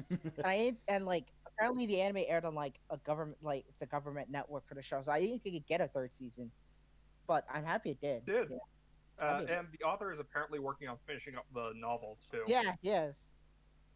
I think he has just like a volume and a half left. Yeah, I'm hoping there's more. I'm gonna see if there's more progress done on that. Maybe we could get more seasons of that. Maybe we could get more I seasons. mean, if we now. get, we're only going to get one more season, 2 tops. Yeah, Because this is covering volumes 11 and 12, and he's working on volumes 14 and 15. So, it'll be I a imagine while. next season will be the last, but it probably won't come out for another year or two at best. Well, is volume 15 like the last volume of the series or That's something? the plan, apparently. Okay. But still, it's nice. It's nice seeing NHK do like actually go back to shows that they've aired and like give them new seasons, even if one of them's Attack on Titan. It just gives We me are hope. mentioning that. Honestly, Log Horizon is very good. One of the best isekai out there. Please watch it. Even if you have to slog through the first... Not slog. Even if you have to blaze through the first 50 episodes. The one thing that I am disappointed with this season is that there's no database. Yeah, there's no database. Different. Different. How apt the title. I I still find love it very that. cheeky that they picked a song literally called "Different." Yeah. For the title No, I found that for hilarious. the new OP. That is hilariously cheeky. Mhm. All right. So moving on. Alright, so Now we're moving on to. Okay, so you know how we said earlier on that there were a couple shows besides Tomozaki that had as a premise, the protagonist grows to be a better person. Yeah, I said Sensei is doing a very mixed job of that. Yeah, Tomozaki is, like I said, Tomozaki is the best kind of Tomozaki's the best type of protagonist this season, because like you have. My main problem with Rudy, from what I hear, is that He's a sex pest. Okay, so you want to make a flawed protagonist, that you want people to like grow to be a better person. You want to root for a flawed but redeemable protagonist who improves over the course of the story. Rudy unfortunately starts too low. What I was gonna say is that the problem is making him like a lolicon or pedophile, whichever side people take on that. It's like pervert. Or pervert. I'm even sex perverts. pest. I'm going even for. regular perverts are fine, but like. Oh yeah, no. He is a straight up pedophile. Yeah, the problem is that pedophiles are like the one type of person no one wants to see redeemed ever. So yeah. You kind of messed up on that off the bat, and it sucks because the rest of the show is apparently pretty good. Like it looks. Yeah. Let me just say, having actually watched this, the rest of the show looks fucking great. Like the supporting cast, it has a lot of potential and is fairly interesting, and there is a lot of story potential here, and the fucking animation is fantastic. The soundtrack is also very good, and there's just a lot of interesting stuff going on. But unfortunately, the protagonist brings the whole fucking package down. Yeah, that's why it's like. Which is really disappointing. Yeah, that's why it's one of the more controversial shows of the season. Like, if you remove that one element for the protagonist, I really think that it could give Horimiya a run for its money. Like, seriously, give for as like entering the season. But no, it's like because if Rudy wasn't such a gross. If Rudy wasn't such a gross, perverted asshole, yeah, like his journey of improvement would actually be a lot more engaging and interesting. But unfortunately, he is a gross pervert. Yeah. And like one type of person I can't wants to be redeemed. You know. I can't, in good conscience, recommend this show. I'm going to probably keep watching it just to see if it actually tries to hold through to its premise all the way through, both out of morbid curiosity and a sense of professional obligation. But I honestly am not holding my breath for it to get A better. lot of people, I know a lot of people like this show. I get it, but it's like very It is highly. heavily Like, flawed at best. It is heavily flawed at best. it's got a lot of potential, but like you can't just do that with your protagonist. That's like I said, Tomozaki does this better. He's just a cringe gamer, you know. He's not. Yeah, no. The thing is, like, if they had leaned in more on Rudy being a shut-in who's traumatized by bullying, and reduced like the perversion to like less than it is. Yeah. Like, if they cut that, like, if they reduced it by like an order of magnitude, he'd be a much more bearable person. Yeah. And also make him not attracted to someone who looks like a preteen girl. Yeah. Because that's kind of gross on so many different Yeah, levels. because otherwise you turn people like Mill off. Like, turn people like Mill entirely off the show, even though it looks great, you know? I don't really blame them for like not wanting to watch it. I mean, I I don't probably blame wasn't going to anyone watch for- it anyway because it's an isekai, and I really hate that genre at this point. It's so I don't blame you. It's so overdone. It's really hit or miss. Like, It's you not have, even. like, It's not even you that it's have, like, overdone. standout- It's that none of that like 90% of the shows in the genre aren't even good. Isekais are an excellent illustration of Sturgeon's revelation. 90% of everything is crap. I thought it was Sturgeon's Law, but okay. So Whatever, same thing. But I'd say the same about Tsundere's, but we'll get to Quince later. The thing with a lot of people say like Mushoku Tensei is like the Yurtex of Isekai. Like a lot of Isekai was inspired from it, but like it's not exactly true. Example, ReZero, the web novel started before Mushoku Tensei. I'm pretty sure that there's a lot of isekai that began after Mushoku Tensei, and I'm sure that like Mushoku Tensei was. So Mushoku Tensei wasn't like one of the grand days of isekai. It was actually one of the first ones that did the reincarnation in the other world. Okay, yeah, that makes sense, because even Sword Art Online was just like, oh yeah, it's just a video game. That makes sense. Mhm. That would make sense. The whole thing is that. Then again, like coming so far after all of this stuff, you're running into like a Seinfeld is unfunny situation where it's like it's the first, but everyone's seen the tropes already. So when new people finally see it, it's not anything new or different. Like, at least with Horimiya, there's no real like at least Horimiya is different and like well executed, and the fact that like the protagonists are actually likable, but with All like, the characters are likable. I hate that Horimiya is getting compared to this.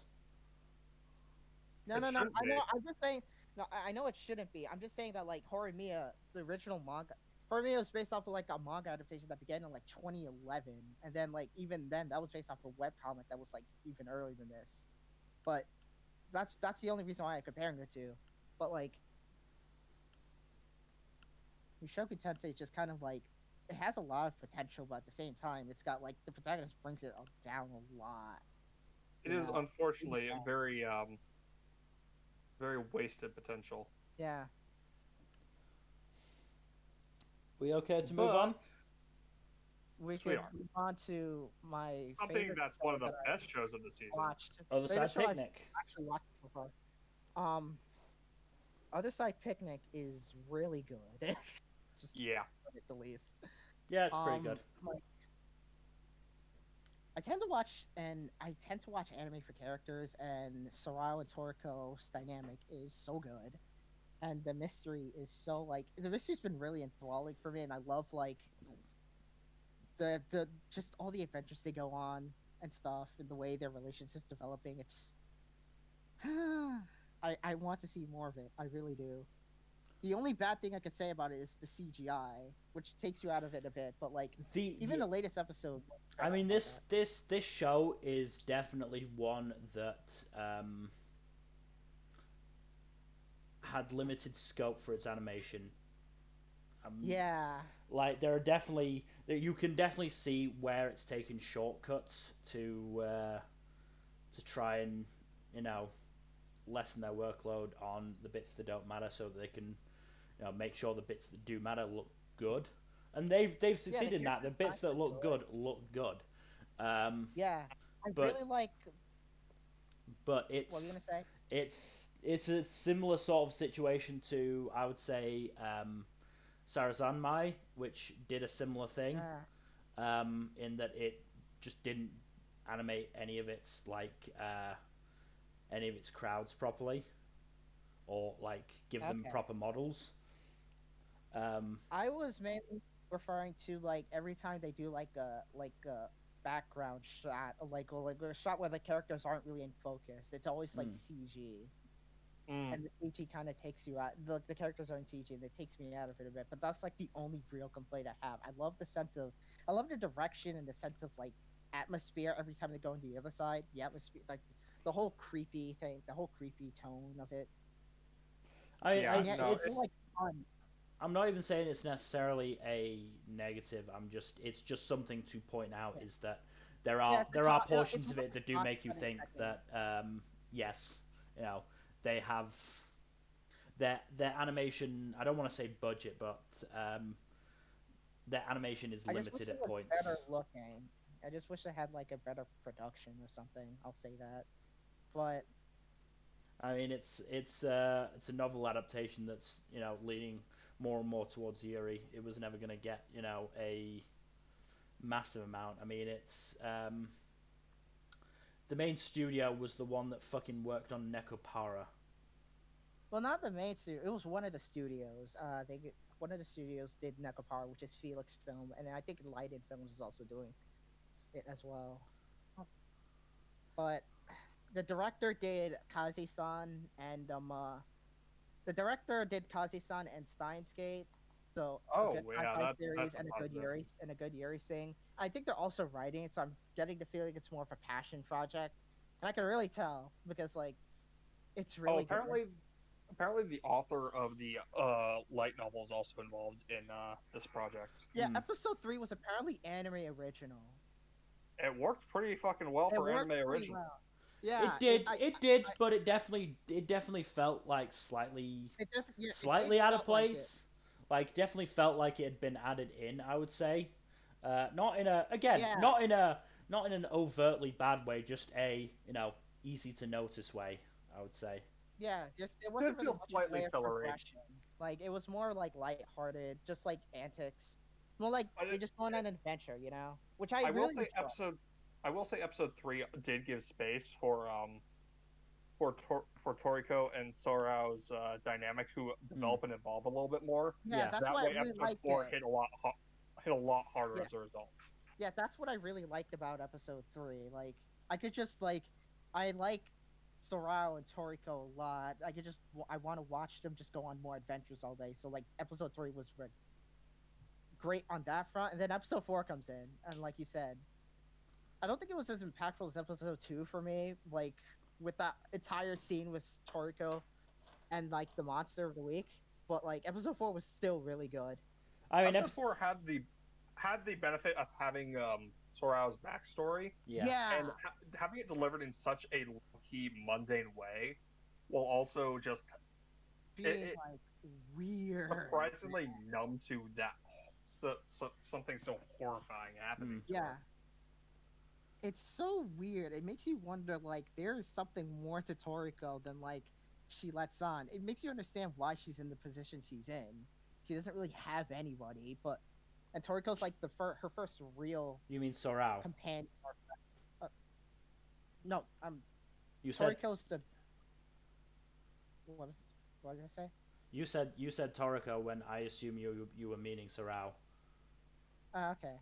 Like what I'm saying, Sorao's backstory, you just really understand how she ended up in the way she did at the beginning of episode 1, and like why Toriko is her first real companion and friend, and I assume it's gonna evolve into something more. But the other thing that episode 4 did is it gave you the moral that a surprising amount of problems can be solved with a 12-gauge shotgun. Yeah. Yep. Just take a shotgun to that motherfucking Eldritch Abomination. I really enjoyed who was the scientist Kozakura. Yeah, I really Kozakura. enjoyed Kozakura just like just in episode 4. I don't think she had like the same dynamic. I don't think she had a strong as dynamic with Soraya Toriko does, but like just her in general, you know. There's something really cool about her seeing just bringing out that damn shotgun and just shooting. I mean, she saw that fucking big ass face coming at her and went, "Fuck you! I'm gonna shoot you with a shotgun." I'm gonna use a shotgun. Yeah, I really enjoy this. It's one of my favorite anime this season. It's so underrated. More people. This is also in my top 5. Yeah.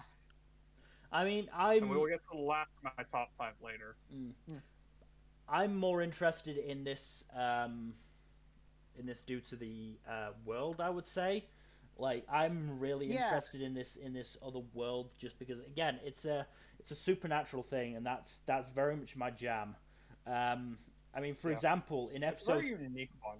Yeah, in episode 2, they used the phrase kamikakushi, I believe, which basically means spirited away. Which, yes, is the name of a Ghibli film, but it's more what I'm sure Miyazaki was trying to reference was it's a phenomenon where women and children are taken away to another world, and that is exactly what happened in episode 2 with the wife of the machine gun dude.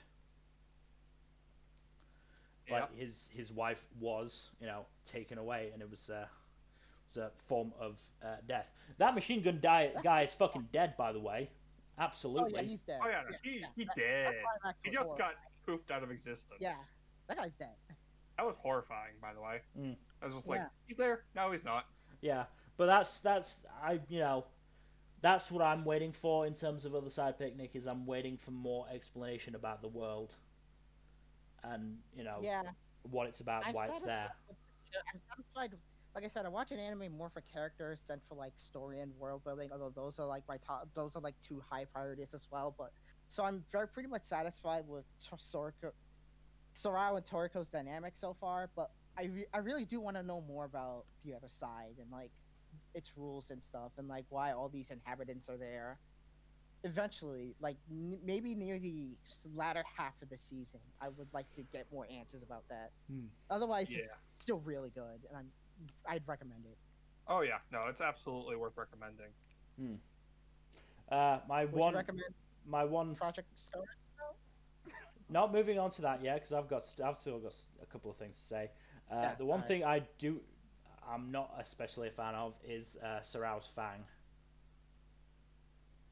I just hate when the fang design. I just hate when characters have fangs, because it just looks fucking weird. At least it's not a flesh fang. Oh man. It doesn't appear that often, but it just appears often enough for me to be like, I don't like that. I didn't even realize he had a fang. She definitely does. It's not a flesh fang. It's not a flesh fang. It's just a regular fang. Like but again, a prominent canine tooth. I realized that after Tajino Senpai, flesh fangs were not meant to be animated. I didn't like the flesh fang in that. Unless it's a story about vampire. Unless it's a story about like somebody with actually like bigger than usual canines, fangs shouldn't be animated anyway. Like human beings should not have fangs. No, definitely not. Yeah. What was we can move on. Well, what was the other thing I was going to mention? Can't remember it. So yeah, move on to Project Scar on the Praetor. This is dumb action trash. Like, the characters are not particularly great. The story's not particularly great. The animation is your usual Gohan's fare, and yet I'm still enjoying it. The 2 characters in the screenshot are not the main characters. I just picked that screenshot because it basically summed up what's happened in the first, I think, 4 episodes. In that none of the fights so far have really been that serious outside of the first episode. Like they've all been basically like what's the word? sort of testing each other out, and it's not bad. I'm enjoying the action, even if it is usual Gohan's fare, and I'm vaguely enjoying where it's going. But yeah, it's nothing special, but I like it. It's, as I said, it's dumb action. That's my sort of thing, for the most part. It does in fact have Kenjiro Suda in it, which and Kenjiro Suda, who will be in the next episode as well, which is a thing, I guess. But yeah, I mean, it is. Ooh, actually no, they're all men. Okay, yeah, it's just interesting, and I'm enjoying it. I'm not really sure what else to say about it. It's basically tattoos give them special powers, and it's interesting to see how they're used as well. It's like the main character has one that senses killing intent. There's one that basically cancels powers. There's one that can both heal and open up wounds. So yeah, I mean, if you like dumb action shows, give it a try, I suppose, but you won't get much more depth from it. Oh yeah, Kenjiro Tsuda's in this one too, right? Yes, he is. I know, I already mentioned that. He's in this. Oh, I'm sorry, didn't catch that. This is also an all male cast, so maybe there's something to say about that. I don't know. Nah. So what's next? Next is The Promised Neverland, which Mill and I have some things to say about. It went. Most recent episode was apparently really interesting. Could you just let us? Is a word for it. Let us talk about this one. Basically, we knew going into this season that there was going to be some anime original stuff, because from where the manga stopped, up to the start of the next arc, and the next arc after it is like fucking huge. There was no way they were going to get through it along with another arc in that season, so we knew it would be ending around there. So we knew there was going to be some anime original stuff inserted in there. We, however, did not expect for to go off the fucking rails. For them to go basically full scorched earth for a shelter that in the manga plays quite a key part for another 2 or 3 arcs. Yeah, no. Not to mention the apparent excising of a full character and aforementioned long story arc. Again, I'm not ruling those out yet. For the character, yeah, for the character, we'll just call him Mister for now, or Old Man, whatever we want to call him. I'm still convinced that he's going to show up, because in the OP there is a scene there is a scene where all the characters appear, and there is one that is clearly an adult, and pausing it does look like it's that character from behind. As for the arc, I'll say it outright, it's called Goldie Pond, and it's probably the best arc of Promised Neverland. It's certainly my favourite arc. And that's the thing, it's such a good arc, and it's such a well-loved arc. I would be shocked, absolutely shocked, if it wasn't adapted. So I think they're just using this. I think they're going to end up basically in the same place where the current, or the next arc will start. I think we just have to give it time to get through, because I'm hoping they didn't wind up just completely dumping the best arc in the series. As I said, I would be absolutely shocked if they did it. I would be absolutely shocked. I'm not ruling it out entirely, because we just don't know, but I just can't see it happening. I'm half convinced that these developments are just to fuck with manga readers. Oh, probably as well. Because it used incident that is in the manga. So, like the attack on the shelter and them being like driven out of the shelter is in the manga, but it's much later on. Yeah, to get perspective, the previous episode ended around where chapter 50 of the manga is. The shelter raid is chapter 110 of the manga. So, yeah, either they skipped a fuckload or they are fucking with us. I think they're fucking with us, and I think they are using. Oh, I agree. I think the other thing they're doing is they're using. Oh God, I've forgotten her name. What's? Oh no, I hate this. Give me a second. Isabella, that's it. They're using Isabella's popularity as a villain to assuage the people. I don't think it's working because I've been freaking out on Twitter and Tumblr. Yeah, in fairness, at first I did think they were over exaggerating, but then I saw it and went, okay, I can see why. I don't necessarily agree because I do trust. Because they got the writer for Promised Neverland to do this arc. They have the original writer. So yeah, I just hope they know what they're doing. I think really they will. Hope that they're... I think they will. Yeah. I trust them. I trust the writer and I trust the staff. I am still concerned. The whole thing. Let me just at least say my opinion, kind of on the whole thing is I feel like they're just really just trying to expand the arc to 11 episodes so that they can do Goldie Pond afterwards, you know? But instead if they still do season 3 Goldie Pond, I will be fucking ecstatic because I love Goldie Pond, but regardless, like there's other stuff. So at the end of episode 3, I believe it was, we saw Emma picking up the phone and getting an info dump again that we don't get until quite a bit later in the manga. But we also see some of the kids discovering a room with a bunch of like crazed scrolls in it. That in the manga writing is on the wall, literally. Yeah, and that in the manga is is done by the old man, whatever you want to call him, Mr. Man. It's easy. His friends, yeah. Well, it's not even by his friends; just by him, like, losing his mind. Again, I don't want to get into it just in case he does show up.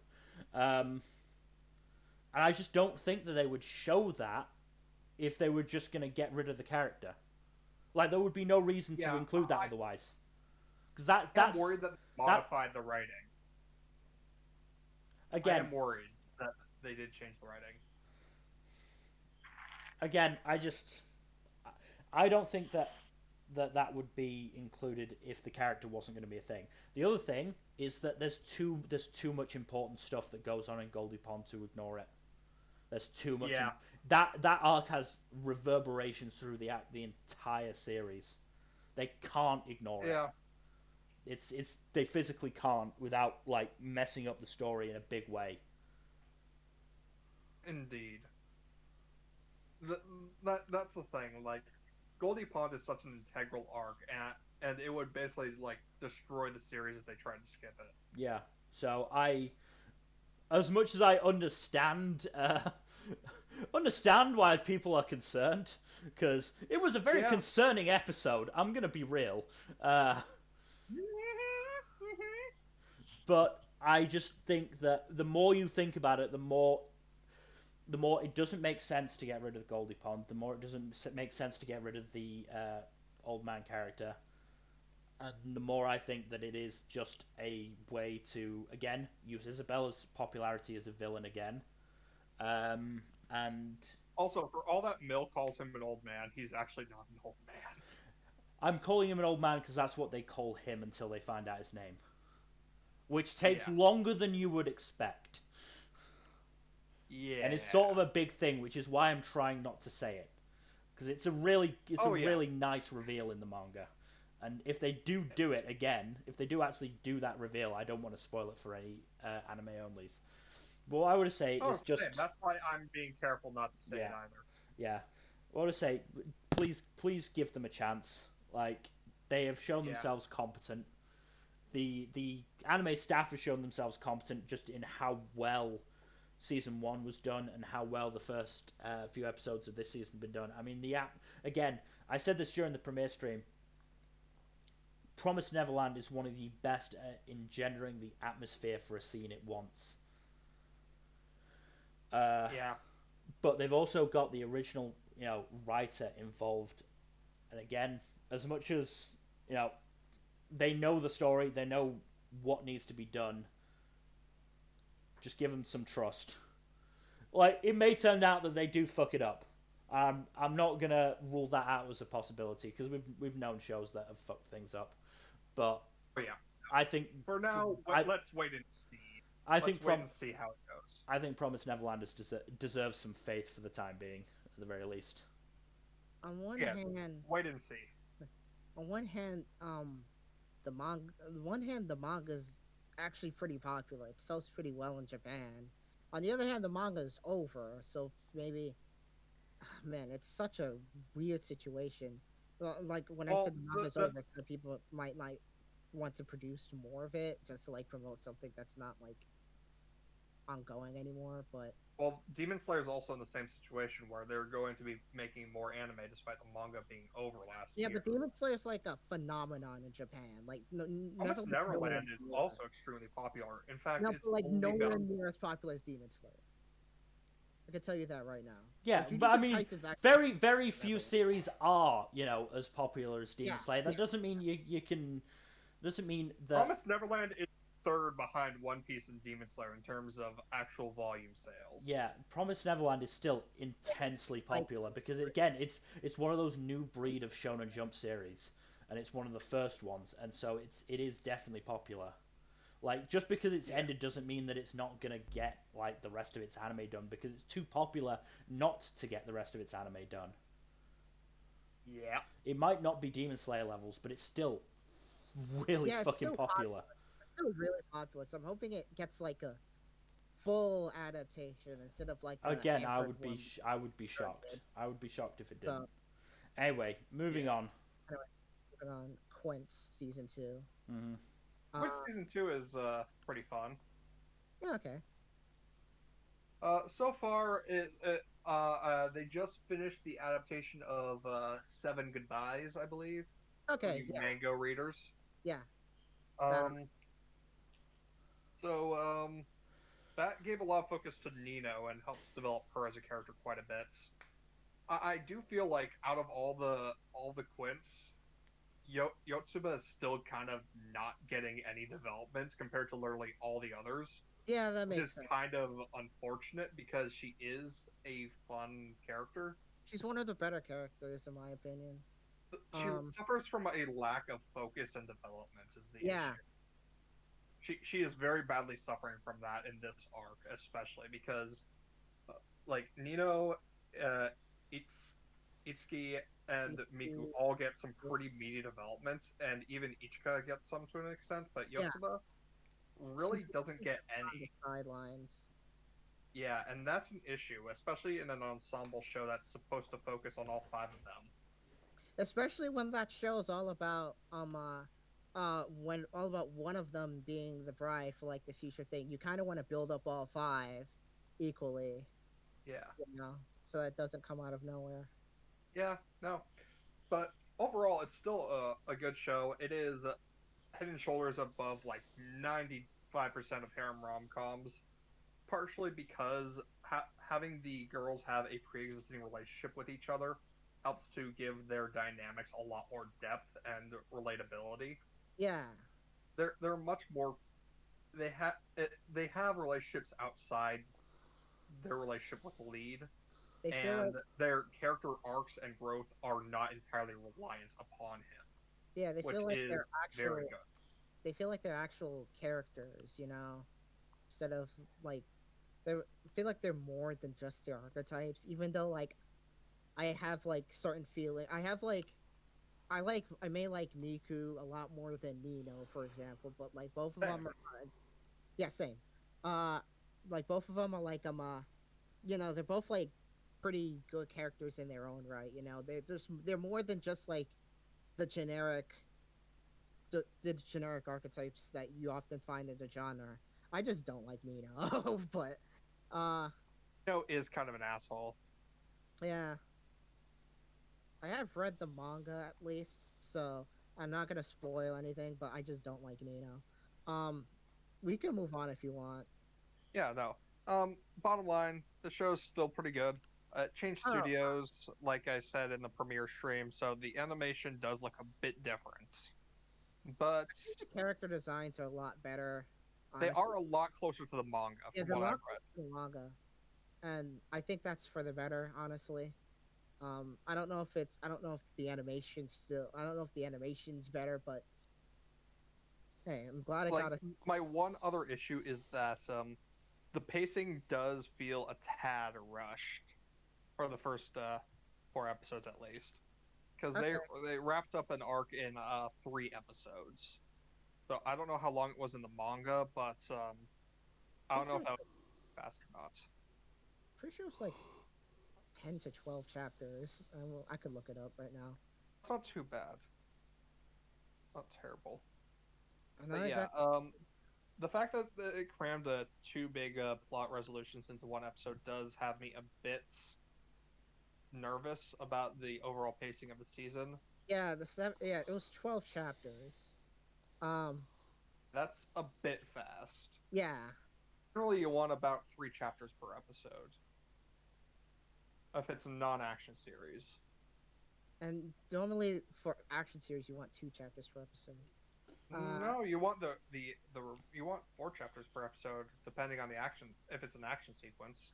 No. Well, I mean, if it's been 12 chapters for 4 episodes, isn't that 3 episodes? No, 12 chapters for 3 episodes. Oh, okay. Because chapters an episode.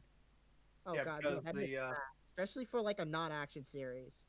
Like an action series, an action series can do 4 chapters an episode because it's just action for like fight scenes, but like that's really fast for like a rom-com. Yeah. So I am slightly concerned about the pacing, but beyond that, it is still pretty good. So I still would recommend checking out the show because it is, once again, better than like the vast majority of harem rom-coms. Not that that's hard, but it's still a very fun show. All right, now on to ReZero Season 2 Part 2. Electric Boogaloo. Oh, look, it's Small Amelia. Go ahead. I've got nothing to say. So. So this season, especially this part of this season, is heavily focused on character backstories to an extent. We get a lot of backstory reveals. I'm not going to go into detail on them because they are super spoilery. But overall, it's done a great job of fleshing out both the main and supporting cast, both in the first half of the season from last year and this half of the season this year. Mm-hmm. I do especially appreciate that Amelia is starting to get a bigger role and actually taking her agency into her own hands and, well, just having a more active role in the plot. Yeah, seems like she could actually face off against Rem in Best Girl contest now.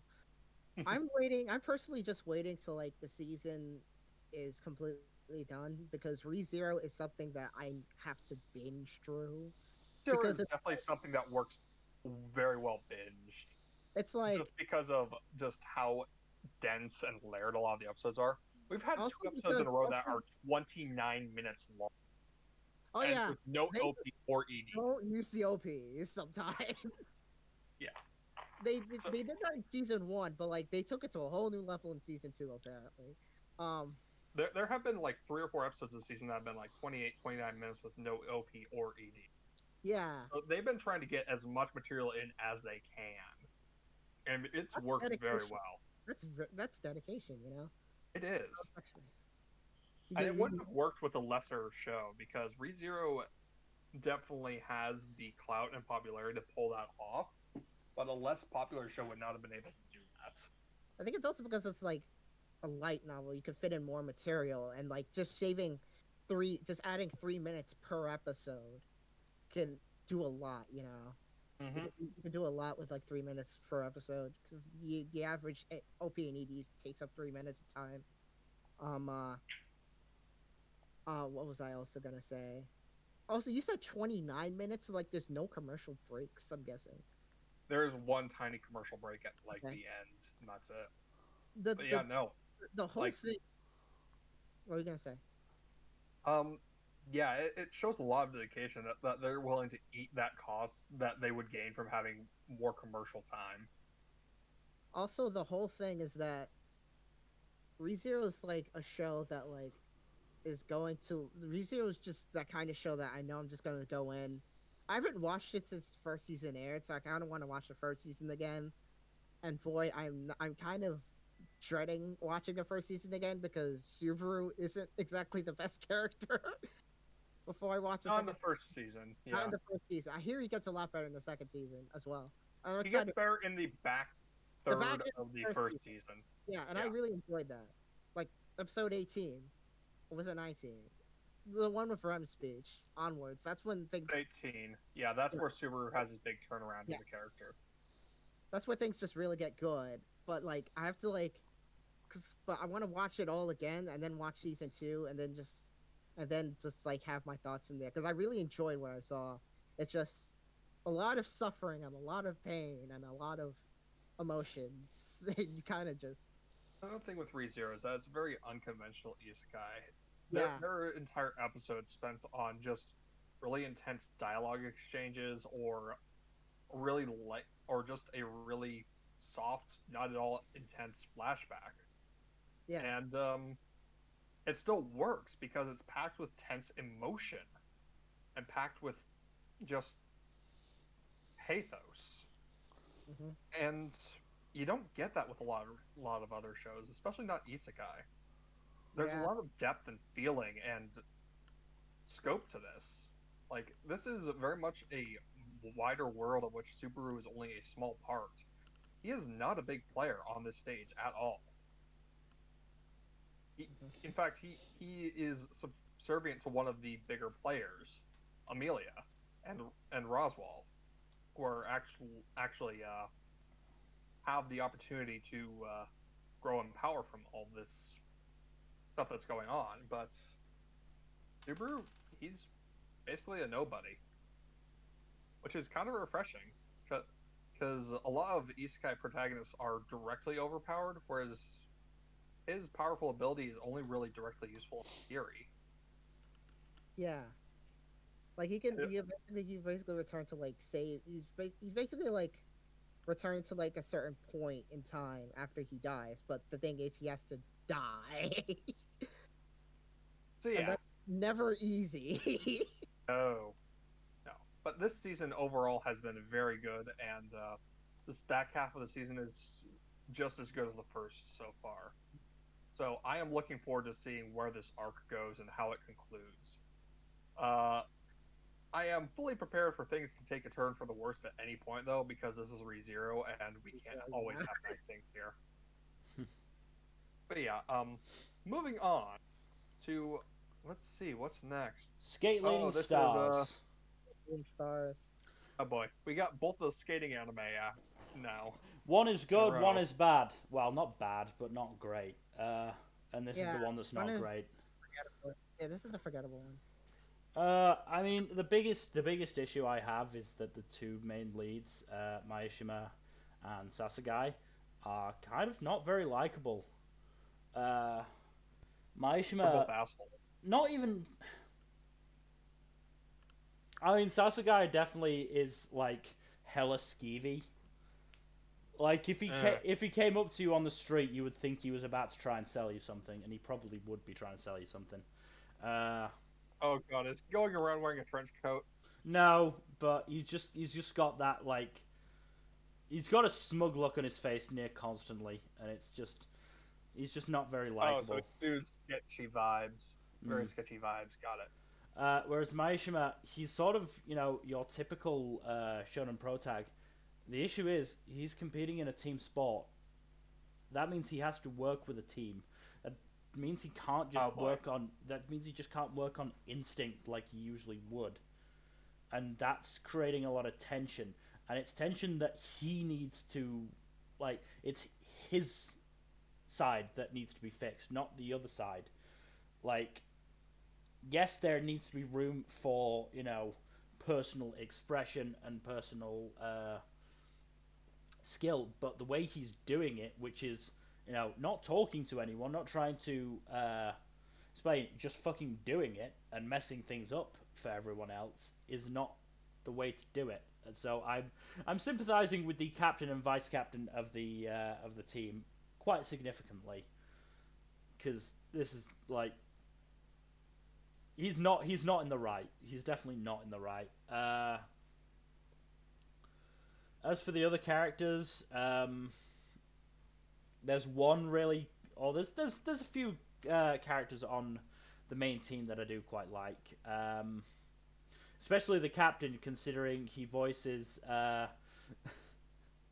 Daichi in Haikyuu, and you can really fucking hear it when he yells. It becomes very apparent. But it also fits that he's voicing another captain in a sports team. The main rival is less unlikable now, actually. Because he's showing that he is actually, like, paying attention to the people who are declaring themselves his rival, instead of just sort of ignoring them. By the way, is this an "Oops, all pretty boys" thing, like Scarred? Yes, indeed it is. Yeah, sounds like it. There are no female characters on the cast list on Mal, so yeah. This, honestly, if you want to watch an ice skating anime, just watch Yuri on Ice.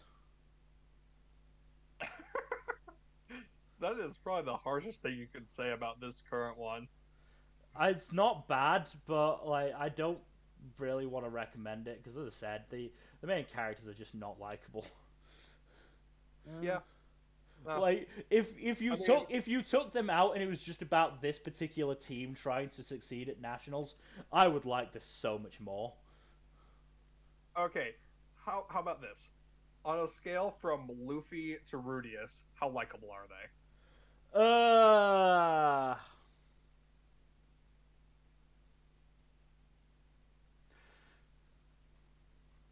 I would say 6.5. Like, what percentage of the way? 6.5. To either end. Because 6.5. Because Maishama's just fucking annoying at this point. Like, it's the main source of conflict in the show, and it's just dumb because he's definitely in the wrong, but the show is not letting him be in the wrong. Though, actually, no. Okay, so to be fair, it did in the most recent episode to an extent. It did show that he does need to compromise as much as the others do as well, which was quite good. Still they're not about great. 60% unlikable. Definitely 60% unlikable. Definitely Sasagai. Like, he's just really fucking skeevy. I like his reason for doing this is basically that he's jealous of his brother. Like, and it's just not a great motivation. Especially considering his brother Shinozaki, like, who is like the main. He's not a villain; he's a rival. But like, as I said, he's been getting more and more likable throughout the show. So Sasagai just becomes more and more unlikable as a result. So yeah, it's not great, if I'm brutally honest. I'd much rather talk about the next show, Skate the Infinity. So I'm growing to love this show a lot. I honestly couldn't find a really good serious screenshot, so I just went for this because it shows off what the show is about, which is fucking dumb character interactions that are great. Like I love the relationship between the two main characters, Reki and Longa. Like, they're both of them are just such idiots, but it just works so well. And like, after, obviously the first episode, as I said in the premiere stream, Longa defeated Shadow, Shadow was hyped up as this pretty sort of bad guy, but the more you've gotten to know him over these next 2 or 3 episodes, the more he's actually become quite likable in terms of because obviously this is an underground skating rink, so all of these guys sort of have lives outside of the skating, and personalities outside of the ones they show at the skating. Shadow in particular is just such a juxtaposition because he's like this over the top bad guy basically when he's Shadow. When he's just his normal persona, he's a fucking flower salesman that's just clearly in love with his coworker and has a fucking pink car, and it's just so fucking hilarious. And after the first couple of episodes, just the main cast, so Longa, Reki, and Mia, who is the third character in the screenshot, the one getting his cheeks squeezed and pulled out. They basically just fucking use him as their ride everywhere. And it's just such a change from the first episode where it was this really nasty dude who nobody really wanted to interact with, and suddenly they're like, okay, no, you're a friend now. You don't get a choice. The other thing is there's the other 2 main characters of the cast, not including the villain, Cherry Blossom and Joe. Cherry Blossom, they clearly know each other and so have this massive rivalry that really works. Joe is a fucking beefcake, and I love him. He fucking skates with his shirt off. I don't know, he's just fucking ripped, and I love him. But what's really interesting is, certainly this is what I hope, in the most recent episode, spoilers because it did come out today, so, if you haven't watched it yet, just sort of mute this bit. Reki takes on who I assume is going to be the main villain Adam, or as the crowd who chants his name, Adam. They've somehow made Adam into a 3-syllable name, but oh well. Those kooky Japanese. Reki is pretty handily defeated by Adam, and Reki has pretty much lost all his encounters in S. And the OP certainly seems to imply that there is going to be or he's going to, have a confidence crisis, which I'm really looking forward to, because that's going to be really interesting. Because one would assume it's going to culminate in him facing Longa as well, which is going to be a really, really fun race to do. But yeah, the main issue this has is that the races are sort of easy to predict the winner for, but honestly, the character work is good enough that I don't really care. Yeah, I've said it before, but that's a main issue with a lot of sports series. You get the issue of there not either being not enough tension because the stakes are too high for the protagonist to win, or too much such ridiculously small stakes. Yeah. As I said, it's the only one that was really sort of you didn't really know the winner was the one right at the start between Reki and Shadow. But Longa versus Shadow was quite easy to know that Longa was going to win. Longa versus Mia, again, the stakes were just sort of too high to really say that Mia was actually going to win. And Reki versus Adam, the stakes weren't too high, but considering Adam is fucking legend at this place and is very clearly going to be the main villain. I mean, let's see who else is voice actor. Yeah, he was so clearly not going to lose. I mean, who's just trying to see who else his voice actor has voiced. Not seeing any big names. Oh, he was. That's where I know him from. He was fucking Hugin in Decadence. So a voice like that, he's a fucking villain. And he was very clearly not gonna fucking lose. So, it was fairly obvious in that. But as I said, I'm enjoying the characters and the dynamics between the characters enough at the moment that it's just I don't really care. I'm just enjoying it, enjoying the ride so far. And I wouldn't say so. This is animated by Bones, and I wouldn't say it's the animation for the most part is as good as I was sort of expecting from Bones, but it's not bad at all in any sense of the word. Like it's still very good. I'm surprised you said that because from the clips I saw of it, it looked really good.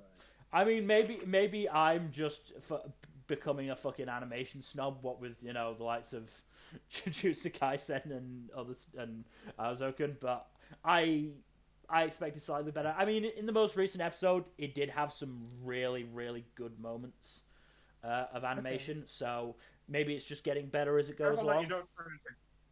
Be careful that you don't turn into a grasp. I mean, I'm not gonna watch a show just because it's got good animation. It needs to be a good juxtaposition between animation and story. Or if it's so terrible it's hilarious, like X-Arm. Yeah. Otherwise, you'd be watching Mushoku Tensei, because that's really well animated. Yeah. And you want to move on to Spider Sakai? Yeah, we can do. Yeah. Spider! I mean, give Skate the Infinity a chance because I do enjoy it. I might. Spider Sakai. This one's rather interesting for me, but excuse me. This one's rather interesting for me because you it's basically episode 1 of Slime. Essentially, like the whole concept of it, you're stuck in a cave, and you basically have to fight your way to like level up and stuff. And which explains why I hated episode 1 of Spider Sakai, because I did not like Slime episode 1. Okay. Or especially episode 2. But I feel like I'm not. Or especially episode 2 of Slime. Yeah. Alright. I do enjoy it. It's just that I don't know. I'm not as invested as I thought I'd be in it. Maybe I'm enjoying it well enough. Yeah, I do feel like the human world segments are kind of throwing things off a little bit. No, I'm actually equally as interested in the human world segments as I am in like the spider segments. Like, I gotta say, Aoyuki's killing it as a spider. Oh, Aoyuki's a fantastic performer. Yeah, she's fantastic. Like, you can really tell she's having a lot of fun with it. And the CG is actually not that bad. It's actually this is from the director of Berserk 2016. What a fucking improvement! Yeah, it's also he also directed TQ, and when Graf said that, I'm like, oh, so that's why the OP and ED are energetic as all heck. That show is just I haven't seen much of TQ, but it's just like from what I've seen, it's just like non-stop energy, and you can just really feel it in the OP and ED. I thought it still has its moments. The CG's pretty decent, all things considered. I like the designs for for Kumiko, and the use of CG. Yeah, Kumiko. And the use of CG for like the spider segments allows like the 2D to like actually be really good for the human segments. But some of the designs. Apparently, they're animated by separate studios. That would make sense. Although my big problem with that is that some of the designs especially the monsters Kumiko fights feel very plasticky. You know? Yeah. The frog was okay. The snake, and then like the giant dragon I didn't like at all. The giant dragon I didn't like. It's definitely not Beastars, but it's not X-Arm either. Like I said, there's varying levels of CG this season. I don't like the way you pronounce Beastars. Oh, I'm just gonna say that. Okay, fine. I'll pronounce it Beastars then. Thank you. That's the proper way to pronounce it. Okay. Pronounces it Beastars. So as for it's got, like I said, I think it's got a lot of potential. It's just I don't know. I'm just not into it as much as I am like other shows right now. I think it's a solid show, honestly. There were some pixel art segments too, and I really like those. I talk Hmm. about the animation a lot. Um, I'm I think I will grow to enjoy Spider Sakai. I'm just not into it as of yet. Maybe I need to watch more of it. But Berserkai is pretty fun, but yeah, again, there are better isekai this season. Though again, there are also worse isekai this there's season. worse isekai, there's better isekai, depending on who you ask. It's it's fine. It's good. I think I'd say it's good. Would I recommend it? Probably. Like there's quite a lot to like, but there's also a lot to like. There's also like a couple things holding it back for me. Hmm. So I can feel I that. think I'll like it though. I think I'll go to like it though. Yeah. I really do like Kumoko as a character though. Not Kumoko's because fun. of Aoyuki. She's just like, yeah, she just takes everything in stride, and I mean, it's really hard to go wrong with Aoyuki. yeah. Also, she like Kenjiro Tsuda, she's in everything. A lot of popular voice actors are in everything. It's just that I think Kendra Suda's really distinct. Oh yeah, no, he has a very distinct voice. Like I thought Nobuhiko Okamoto was distinct, and then I learned that he played Kun from Tower of God. And I'm like, okay, well shit. Oh, uh, by the way, speaking of distinctive voice actors, did you know that Bakugo is in Tomozaki? he is Yeah, he okay. plays the popular dude, Oh, oh, and that's he's also in ReZero. oh okay. I wonder if he's gonna be in I wonder if this is a small tangent. I wonder if he's gonna be in that. There's an anime coming up called Shikamori-san. I think Shikamori-san or something like that. I've read the manga. There's this character who everyone just basically who looks a lot like Bakugo. I wonder if she's gonna play that dude. So, but anyway, Spider Sakai is it's pretty solid. Yeah, I'll I'm watch more enjoying of it it. well I'm not enough. gonna drop it. I think I'll enjoy it more. Also, Not the best show this this episode season. was monkeys. Yeah, so I've heard. Lots of Monkey. monkeys. Yeah, that was a fun one. That was actually very tense. Okay. I would like the battles more. I kind of like some of the battles, So Yeah. I kind of want to see more of that. And The tension is definitely a positive. yeah, I think things might just be going a bit. I also wrote that things might be going a bit too slowly, but No, uh, they're going at normal light novel adaptation pacing. okay. They finished the first light novel with episode 4, Three, which oh, is four. Okay. yeah, normal pacing. It's normally I believe 4 episodes per light novel is the norm. I thought it was three, but okay, 3 or 4. Oh. That would make sense. It depends, but Yeah. a well-paced light novel adaptation with a hefty story like Spider Sky has is 4 episodes per novel. It is 2 core, so I think it has a lot of room to grow. No, there's a lot of stuff that's going to go on. Yeah. I said that this was like, yeah, I had said that this was like a combination of Slime and Arifureta. I think it's definitely better than the latter, at least. Definitely has a better adaptation with Yeah, not as definitely much better adaptation. atrocious CGI. Yeah. We can move on though to something that's not an isekai. But it's still This not is- great. This is this is gonna be an interesting conversation. Last Dungeon Yeah. Boonies, which I dropped after the last episode. Okay, I like Last Dungeon Boonies. I don't think it's the best. It's not the best show of the season, but I actually like it. I'm sick enjoying of it. I'm sick of dealing with the Yandere princess and the 100-year-old chief that pervs on the 17-year-old. Yeah, I agree with you on Alka. I didn't really like Alka like when she revealed that she was basically just holding people back. She's just holding Lloyd back. Like the whole thing with Lloyd, Lloyd and Marie, just telling her that Lloyd can't like help her be a hero or something like that. And it just turns out that because Alka told her that, oh yeah, Kunlun people can't like interfere with that. But it also That turns out- made sense because Yeah, that makes sense. it's the fact that their last scene in episode 3, I believe it is fucking the 100-year-old chief diving at the 17-year-old's crotch.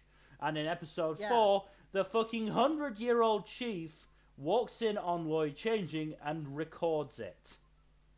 Yeah. Yeah, no, she's definitely the worst character in the show. And less of her would be better. Yeah. Like, the thing about Selene for me is that at least she has, like, there's something... She doesn't have a character outside of Lloyd. Okay, if you took away her obsession with Lloyd, what would she have in terms of personality? Absent-minded, very gullible. Also has a surprisingly dark backstory. Even the airheaded... The whole thing with the belt, like, there is some... I feel like there's more to Selene that we're letting on, that's like, it's just being covered by the whole Yandere thing. Which is awful, which I hate. It's a waste of a character and a waste of a female character. It's just that, like, there's something in there. I don't know if they're going to explore it, but, like, there's something in there that has me intrigued about her. Like, she could potentially be quite powerful. Which could make it be more of a waste because, well, she's thirsting over Lloyd. I do like her interactions with some of the other characters, especially Riho, the thief, Riho. Yeah. Who deserves far more screen time. Yeah. Riho and Marie are definitely the better half of definitely the better characters. They were more they're funnier. I also really like Lloyd. Like the whole thing in episode 4 where he meets one of the nobles and he's like, well, that was actually fucking good. That was interesting. That was good. Instead, we've got to watch the chief perv and the fucking Yandere be a Yandere. Yeah. No, but yeah, but that was interesting. That made him like actually relatable, and that made him like actually like more likable instead of like, even though he's overpowered, like he still thinks that he still like believes in others. He still like thinks that others are better, that can be better. He inspires others. I'm like, that's really good. If this show had actually been a serious examination of Lloyd and his imposter syndrome, then it could have actually been really good. But no, Lloyd has to have love interests, and it has to be a comedy. I think it still can be. You could even have Lloyd have. It's shown. It's shown like, very. That is the only like real instance that it's shown any interest in trying to do that with Lloyd. Otherwise, it's just been using his strength as a comedic element. Yeah, like I think you could even have Lloyd have love interest. Like, imagine if Lloyd's love interest was like really see the potential in him, like committed to like making him a better person. Like that. Like if Marie had been the love interest, then that probably would have been okay. It's the fact that you've got the Yandere and the 100-year-old chief. I'm not letting that go. I'm not letting go of the fact that she's 100 years old, 100+ years old, I should say. Yeah, I don't really care about Alka. I really do not care about Alka. I think anyone who watches this likes Alka. She's kind of the worst part of the series. She's the worst character in the show. You say that, and yet I saw somebody praising the Choco Banana scene. Yeah. That's... Yuck. Not that I have to see anything from that person anymore. I've blocked them. But yes. Again, it's not like I said. At least with Selene, there's definitely. I think there's definitely hints at more to her. I understand why you wouldn't like her, but with Alka, it's just like, really? Is that your character? Look, put it this way. When Selene was fighting the bug control dude, I'm fairly sure I do remember his name. It's just annoying to pronounce. Yeah. Artifan. Yeah. Like, how much more interesting would it have been for her expecting Lloyd to save her and having to accept that it might not happen? Instead, she just stood there ranting about how she needed to be partially naked. Yeah, that's true. It's just a waste, and I just cannot stand it. Selene's very hit or miss in terms of her comedy. She's been consistently miss for me. For you, comedy is subjective and all. And I do agree that her obsession with Lloyd is kind of one of the weakest aspects of her character. It's the only aspect of a character. Okay. But again, Tony, I know you're trying here, but Mill very clearly is. You're not going to convince me to pick it back up. I'm done. Yeah, I know. I won't. It's just that it's honestly not a bad show, in my opinion. There's good stuff here. I like Lloyd and Marie, and the show can be pretty funny when it wants to be, and it can be heartwarming when it wants to be. I didn't really have much expectations, just but to have fun, and I'm having fun with it at least. I wouldn't. It's probably gonna be one of the more popular shows of the season. Yeah. But Like the it the other thing it's is not gonna that be but the other again, thing is it's not that like all of the major, well, almost all of the major female characters are, obsessed with Lloyd. The only ones who aren't are Riho and maybe Marie, if you want to be kind. And again, it's just a waste of female characters. And in this day and age, for me, that's just unacceptable.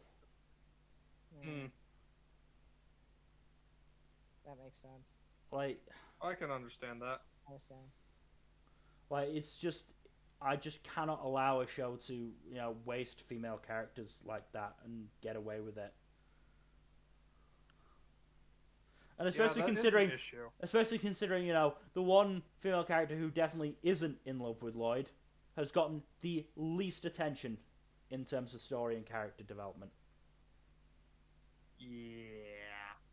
Yeah, I want to learn more about Riho. She's pretty cool, even though Riho is actually interesting, and yet she's gotten nothing because she's not obsessed with Lloyd. To be fair, I don't think Marie's obsessed with Lloyd, all that obsessed with Lloyd either. No, not obsessed, but as I said, I think that it is ambiguous whether she is actually, interested in him. I think she likes Lloyd. I don't know. I wouldn't say romantically, but like she does care for him. Yes, that is clear. The funny thing is that they're both the same age, even though she looks like she's in her 20s and he looks 13. That's anime, though. And anime age for you. And that's why I said. The age. And that's why I said that if Marie was the only love interest, the show would be so much better. Yeah. That would be interesting. That would be interesting. Not to mention, like, the whole thing with the chief basically bullying Marie has stopped being funny. Like now it's just abusing power.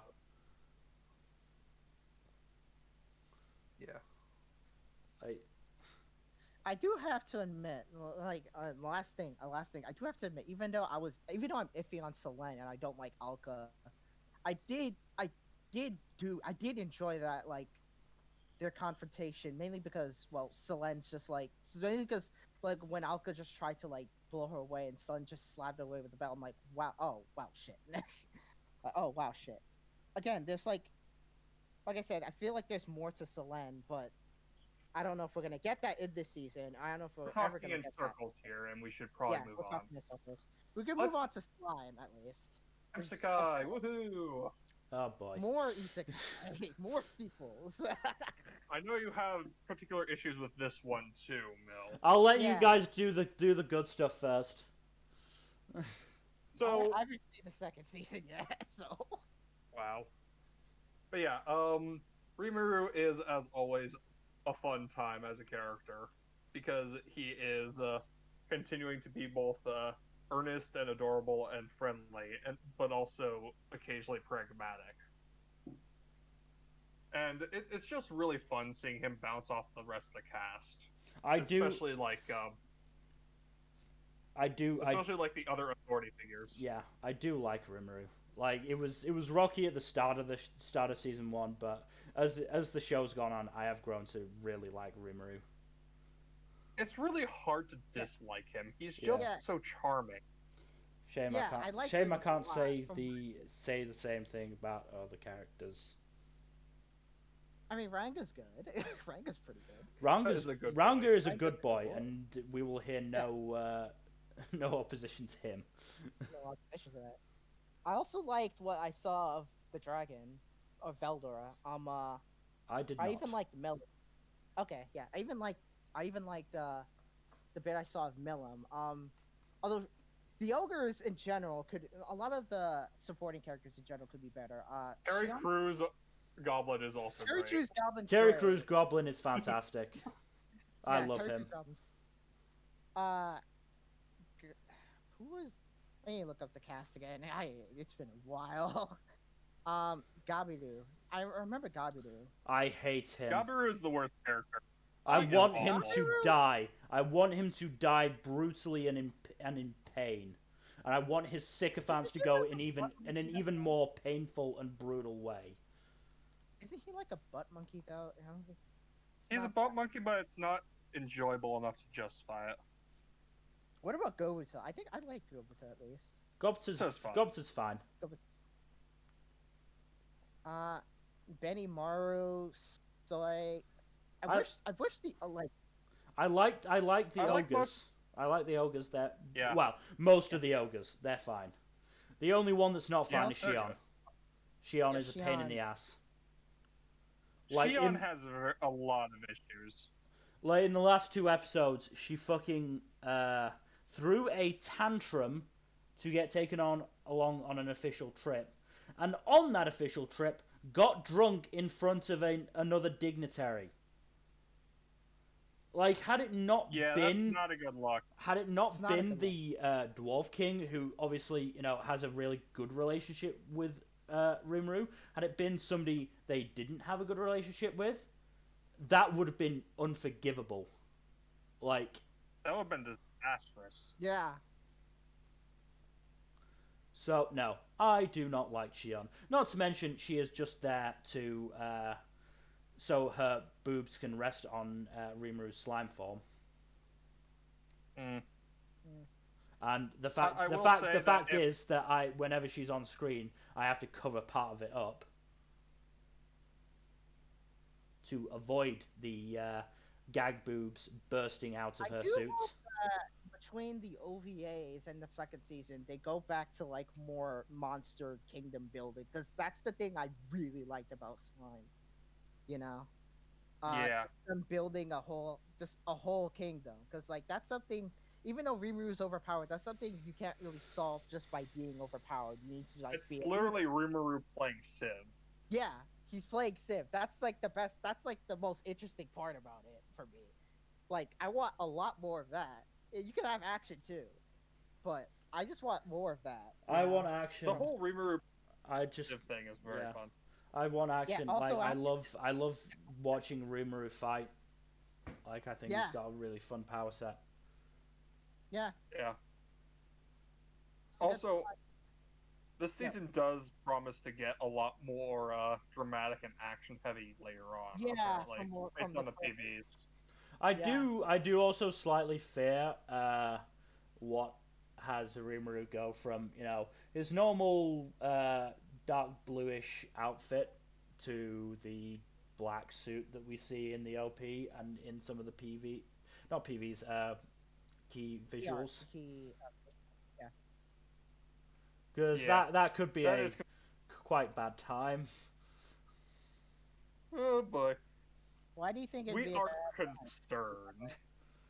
Well, it just feels like it's gonna be like a something that I don't know. It just feels like it's gonna be something that's bad. Okay. Something's gonna go wrong. I am concerned, especially because I think Dwargon mentioned something about a kingdom that Rimuru is at the risk of displacing their position as a trade center Yeah. with all the. So that Yeah. has me concerned because Rimuru might accidentally make an enemy of those guys. Let's see what else. Oh, in the most recent episode, I entirely skipped the elf brothel. I get that. Man, I get it. I'm the only Like one. the scene afterwards. I did watch the Also- scene afterwards. I just didn't That was watch it funny. whenever it was in the brothel. That was funny. Yeah. Also, like, what was her name? Shit. Shuna? Shuna. She actually has a good point about Rimuru not wandering off like that because Yeah. he is an ambassador and a king in a foreign land, and if something happens to him while he's out without having told his advisors, Yeah. things could go very badly. Yeah. It's like she's right to be concerned. Oh yeah.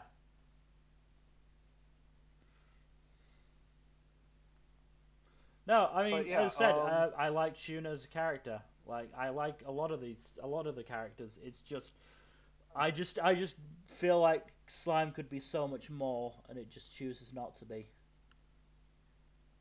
Slime is honestly one of the better Easters, but it has a lot of flaws weighing it down. Mm. Is probably the assessment I can give of it. Like, it's it's the thing of I criticize it so much because I've got high expectations of it. Yeah. I definitely understand that. I feel a bit same way towards Tomozaki. So I get what you mean by that. But anyways, moving on from Slime Sky, we only have 3 shows left. One of which is my front runner for anime of the season. I'm going to mute myself because this is the type I haven't watched the show yet, and this is the type of show I need to go in blind for. So you guys can just gush over it. I hear it's really good though. Wonder Egg Priority is indeed quite good. Verging on very good.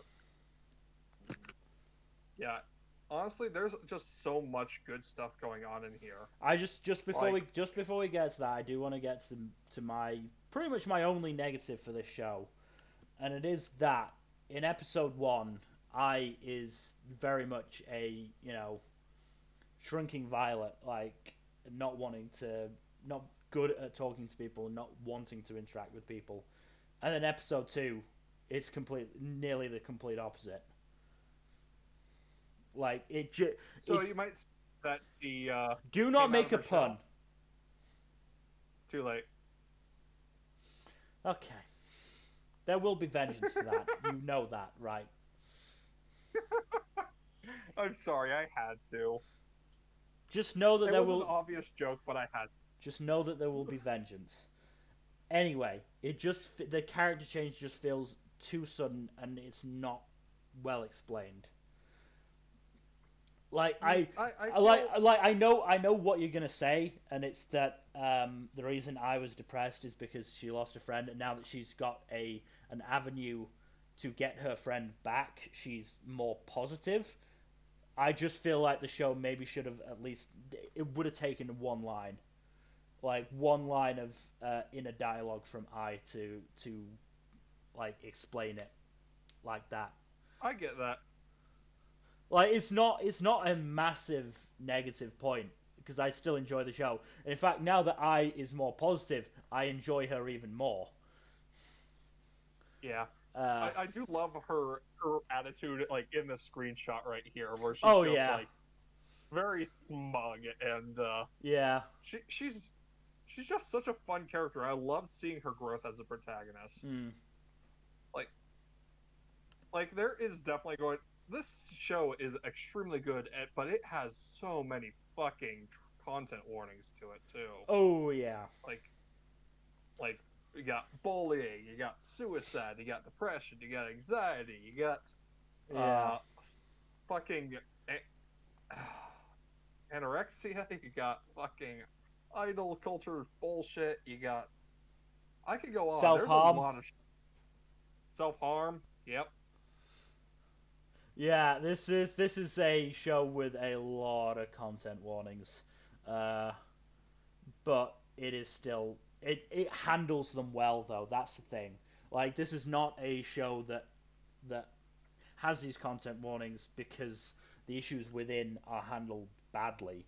They're there just because they're a part of the show. They're an integral part of the show, and it can be bad for some people. But yeah, it's handled extremely well so far. Yeah. And fortunately, it doesn't really show anything in extreme detail. There's a lot of implication. I'm not sure I would say that's unfortunate. I'm not entirely sure. No, you said fortunate. Oh, you said fortunate. Sorry, I thought you said unfortunate. I was gonna say I don't especially want to see this in. I do not want to see this in more detail, if I'm honest. I'm quite happy with the implications. They do quite well so far. The implication, it is it's very good. Yeah. So addressing them without being too explicit. Yeah. Again, this is a very slight issue. Rika, the other character in the screenshot, maybe made a little bit too unlikable, considering the turn that her character takes. But we will Well, obviously. I feel like it's pretty. It becomes more and more clear that the abrasiveness is very much a front she's putting up because of the pain she's in. I do think that we need Because- to. I do think that we need to see what happens next episode in terms of her. Yeah. I feel like And her how she behaves introductory after arc, that. her introductory, the end of her introductory arc will definitely make or break her character. I feel. But Plus, we still haven't met the fourth girl yet. no, we haven't. But the other thing to mention about the episode the screenshot came in from, like, this was a good looking show before, but they fucking turned up the Sakuga this episode. It's just so fucking good looking. Like, honestly, this is the best looking show this season, with the possible exception of Jujutsu Kaisen and Mushoku. Those are like the only competition in terms of visuals. I would say it's second behind Jujutsu. Yeah, it's really good looking, and that's actually what got me interested in the show to begin with. Like, oh, this looks pretty. Let's check it out. Oh, hey, pain. But yeah. Hello, Trauma, my old friend. I mean, yeah, I just, as you said, I really like Ai, and I really like how she's doing. As I said, I just wish there had been that one sentence that would have fixed everything for me. I will say, like, Ai is when we mentioned earlier how there were a couple of characters besides Tomizaki who were improving. Ai is the third, and I think she's doing the best job so far. Yeah. Like, she's very much learning, like, there's the implication that part of the reason her friend committed suicide was because I wasn't able to stand up for her when she needed it. And she blames herself a lot for that. Yeah. And part of the reason she's doing this is as a way to kind of redeem herself and save her friend in the process. And I feel like that's a really fascinating journey to take.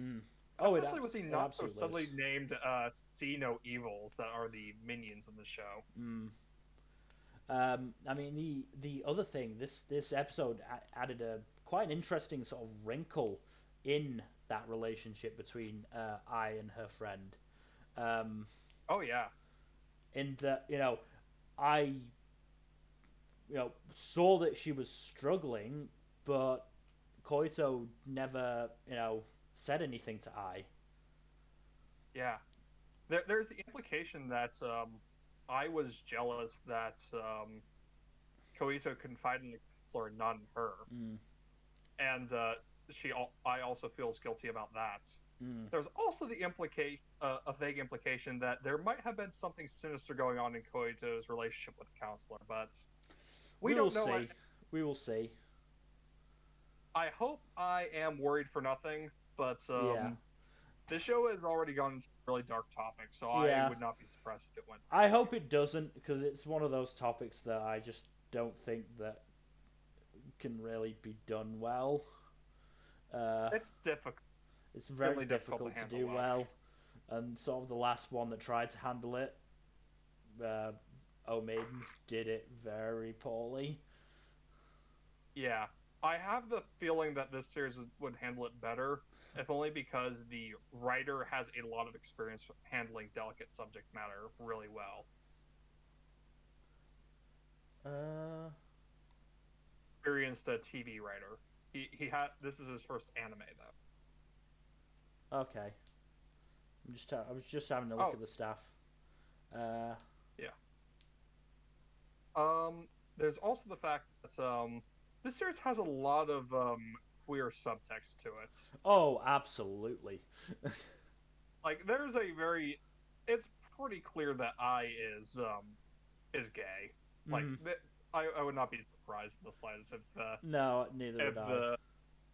Gay. Because she, like, her very first reaction to seeing Nehru, who is the third of the main girls introduced so far, is to immediately comment on how attractive she looks. Yeah. Which is definitely not a straight reaction to seeing another girl eye. Mm-hmm. Oh, the other thing, I can't remember if we mentioned this in the winter premiere stream, but Ai's voice actress is 16. Yep, I mentioned it. And This is one of one of only 2 shows she's been in, the other being Idoli Pride. which is also this season. So she is a newbie. Yeah. And she's 16, and she is doing fucking fantastic already. She is. Oh, yeah. But yeah, no, I do. Yeah, no, I do like seeing I get more. Yeah. This is, if we're not including Jujutsu Kaisen, this is 4th on my list, behind Kiwano Jihen, Horimiya, and Heaven's Design Team. This is my number 1. I know. I'm aware. I am loving this. Poor Horimiya, always the bridesmaid. I mean, Horimiya is a close second. It's these Horimiya is also a close second for me, though. I feel bad for it because I've had these shows before. Probably be number 1 for me. I just haven't watched the anime in full yet. That's. Anyways, we can move on to our penultimate show. Pen. World Trigger Season 2. So, this has, with the most recent episode today, this has finished the current arc, which is the, let me remember the pronunciation, Galopula arc, or Invasion arc, certainly.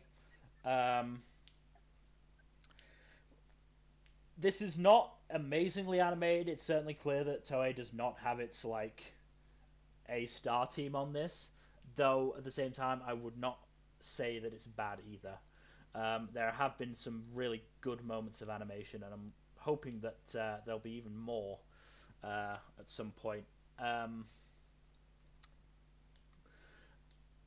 The other thing I would say is that Yuichi Nakamura as Jin is inspired casting, and I love it to pieces.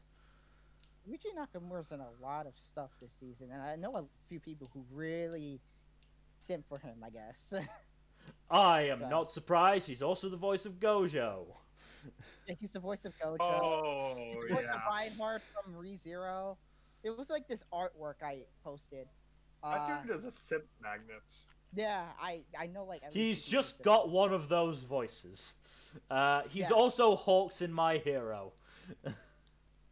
Which does not help things. I didn't realize that. He's also a Masukasa from Dr. Stone. God fucking damn it. Jack, for you, he was also Jason Sagatham in Dumbbells.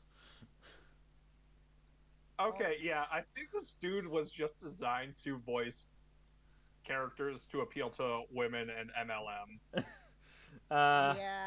He's Kuro in Haikyuu, which again is very good casting. Let me just. Who else is he? Let's see. I need to see this. I need to see. I mean, he's been in so fucking much. He's another one of those that is in everything.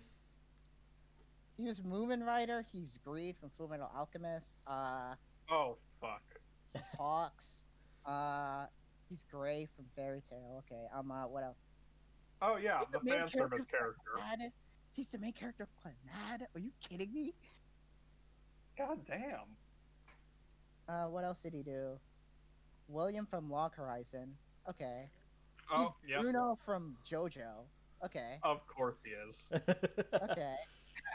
So yeah, no, he voices all of the hot characters. Yeah. He also voiced the main character of Orimo. Ow. Yeah. One of these things is not like the others. Also, Sarah Org from DxD. Are you kidding me? Holy this man. I think that's enough. I think that's enough. Yeah, we get the idea. He's in fucking everything, and he's got a fucking hot ass voice. 99% of the time, voices hot ass characters. Yeah. I forgot he was Hawks too. What the hell? He's Hawks. Yeah, I do love Yuichi Nakamura, and he's perfect as Jin, who is a very similar character to Gojo, in that he's got basically a very OP power and uses it to great effect. But what was also really, especially this most recent episode, so again, spoilers if you haven't watched it. Hyusei, one of the neighbors, tries to get to his home planet, and is told to kill a little kid that had followed him, Yotaro, and the two of them had bonded in previous episodes, and Kyusei does it, and like the dude is shocked because he can't actually believe it actually happened, and like reveals that he was never gonna take Kyusei with him anyway. So Yotaro just fucking stands up and goes, "Oh, it didn't work then," because what had actually happened is bent the fucking blade around him, and it's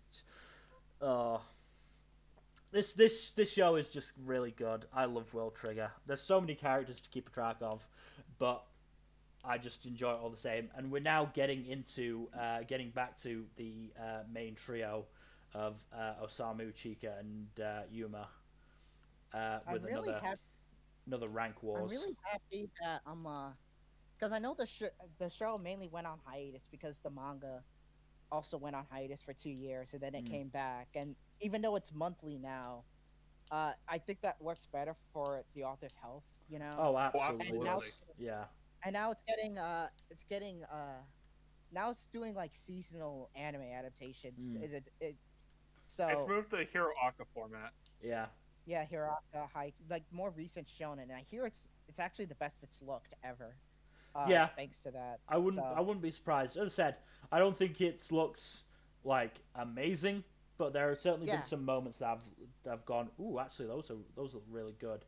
Again, there have also been moments where I've gone, that's not especially great. That's very clearly.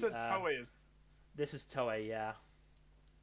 Okay, so they're doing 3 other shows that are currently ongoing that I'm aware of. Yeah. One Piece, Dragon Quest, and Digimon. Yeah, I forgot about Dragon Quest, even though I had it on my list. But yeah, it's got a 3rd season announced, so there's gonna be more World Trigger to come. I mean, there's very much definitely going to be more World Trigger to come, because it's as much as it's as much as a series that has gone on hiatus, it still has a high level of popularity for a series that went away for 2 years. It actually started selling more. Yeah. When it came back. That's good. So yeah, I would not be shocked if it got more and more. It's just about the timings between the seasons, just because of the fact that the author obviously is now on a monthly schedule, and it still takes occasional breaks for his health, which makes sense, because I can't remember exactly what he's got, but it's nasty. It is definitely nasty. So dude, if you ever hear this, take all the time you need. Yeah. Honestly, like the weekly manga grind is just absolutely brutal, and is not something that most people can sustain for long unless you are a machine like Eiichiro Oda. I was gonna say, the fact that Oda is still going and was forced for 23 straight years. But he was and the fact that he was forced to take a break, he didn't choose to take a break, he was forced to take breaks. Yeah, no. Says it all. But the other thing I just want to... The only time voluntarily took a break before this was when he was either sick or when he did the time skip. Yeah. The other thing I want to mention about World Trigger is I really love its power system. I just absolutely adore the way it does things. And it's one of my favorite shonen power systems that I've seen. And it's used really inventively. Like the fights are so tactical, and it just works so well. yeah, I mean that's all I think I could have to say for the time being. I'm looking forward to getting more of it. So moving on to our final show, Eurocamp. Ah, Eurocamp. The comfiest show that ever comes. Just look at that. Look at that image. Mm. She looked so satisfied. As should you, after watching Eurocamp. It's such a delightful, soft, soothing show that it will lull you to a sense of peace. He's called Zolo, damn it! There, revenge. I will fucking end you! There, revenge for your pun. Damn it. But anyways, yeah, no, Eurocamp can be very good and very enjoyable.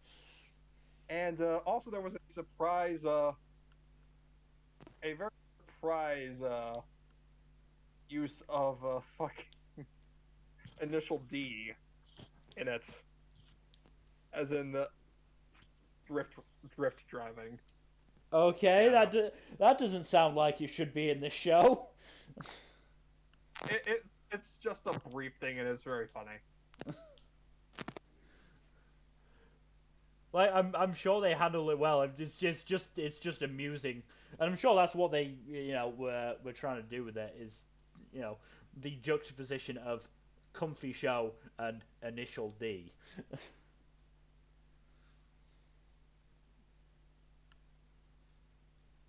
Yeah, but no, Eurocamp continues to be the utter champion of comf, and it's great. Just if you enjoy something that's soothing and comforting, it's absolutely worth watching. Mm-hmm. It's something nice for these stressful times. Something to soothe the soul. Or you can watch something balls to the walls terrible and watch X-Arm. Yeah, true. But yeah, as for like recommendations after 3 episodes, like discounting sequels because you're probably watching the sequels if you already watched the original season. Yeah. Like my recommendations, top 5 recommendations would absolutely be in no particular order. Heaven's Design Team, Horimiya, Kimono Jihen, Other Side Picnic, and Wonder Egg Priority, with an honorable mention for Tomozaki. For me, and this is in particular order, Jesus Christ, Coney. What the fuck is going on, Coney? Maybe take out your headphones. Jesus. Okay, so in no particular order, in particular order from best to fifth. I can't say worst because it's not worst, it's just fifth. Kimono Jihen, Horimiya, Heaven's Design Team, Egg, and Skate. Mm-hmm. Any honorable mentions?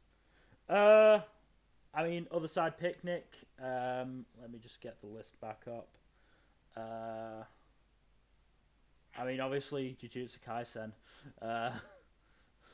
I recommend catching up on that. And if you're bored and just want some fun, watch X-Arm. You'll decide. There were 3 camps that you will be in for X-Arm. I'm just trying to find the message that I had them in. You'll have one of probably. Like you will know exactly which camp you will be in. Let's see if I can find it. Where is it? I know I sent it at some point. There we go. So you will fall into one of 3 camps for X-Arm, and you'll know within the first like 10 minutes of the first episode which of these camps you fall into. Some sort of transcendence and realization of the meaning of life, questioning your very existence, or complete and utter horror at the show that truly destroyed any meaning to the word art. Camp 1 would include the ANN reviewer actually covering X-Arm. and me. Yeah. I'm entirely in that camp. I believe Coney is in camp 3. Camp 2. I believe Camp 2. Oh yeah, I'm between 2 and 3. Number is Camp 3. Yeah, number is camp 3. And I just love this show. It's just so horrifically bad, and This is a train wreck. Oh, one piece of advice, Rexarm: watch it with friends because it is so much fun watching it with friends. I'm going to leave you with if I can. Sorry, I had issues for some reason. My headphones just started acting up. Yeah. I'm in camp 2, by the way. Yeah, we did say so. I think that's all we've got. So I will. Ask me. No, it's fine. You've only watched 5 shows, Coney. All right, that's fine. I mean, you can give your like main couple of recommendations. No particular order. Other Side Picnic definitely. Heaven's Design Team definitely. Also recommend watching Tomozaki. I'm unsure about Spider Sakai. And Last Dungeon, because those are mainly shows that your mileage may vary on those shows. So yeah. But you also watch Horimiya, Wonder Egg, Kemono Jihen. Those are good shows. You need to watch those as soon as you can. I need to watch those as well. Well, that will do it for us for the day. Yeah. With that, we will. Thank you all so much for watching. Yeah. And we will bid you adieu with the wonderful visuals of X-Arm's terrible animation. Truly a masterpiece for our time. Truly. We will see you tomorrow for more D&D. Yep. And then throughout the week for our usual streams. So, yeah. Thank you all for watching, and good night. Watch X-Arm. Good night. Bye-bye.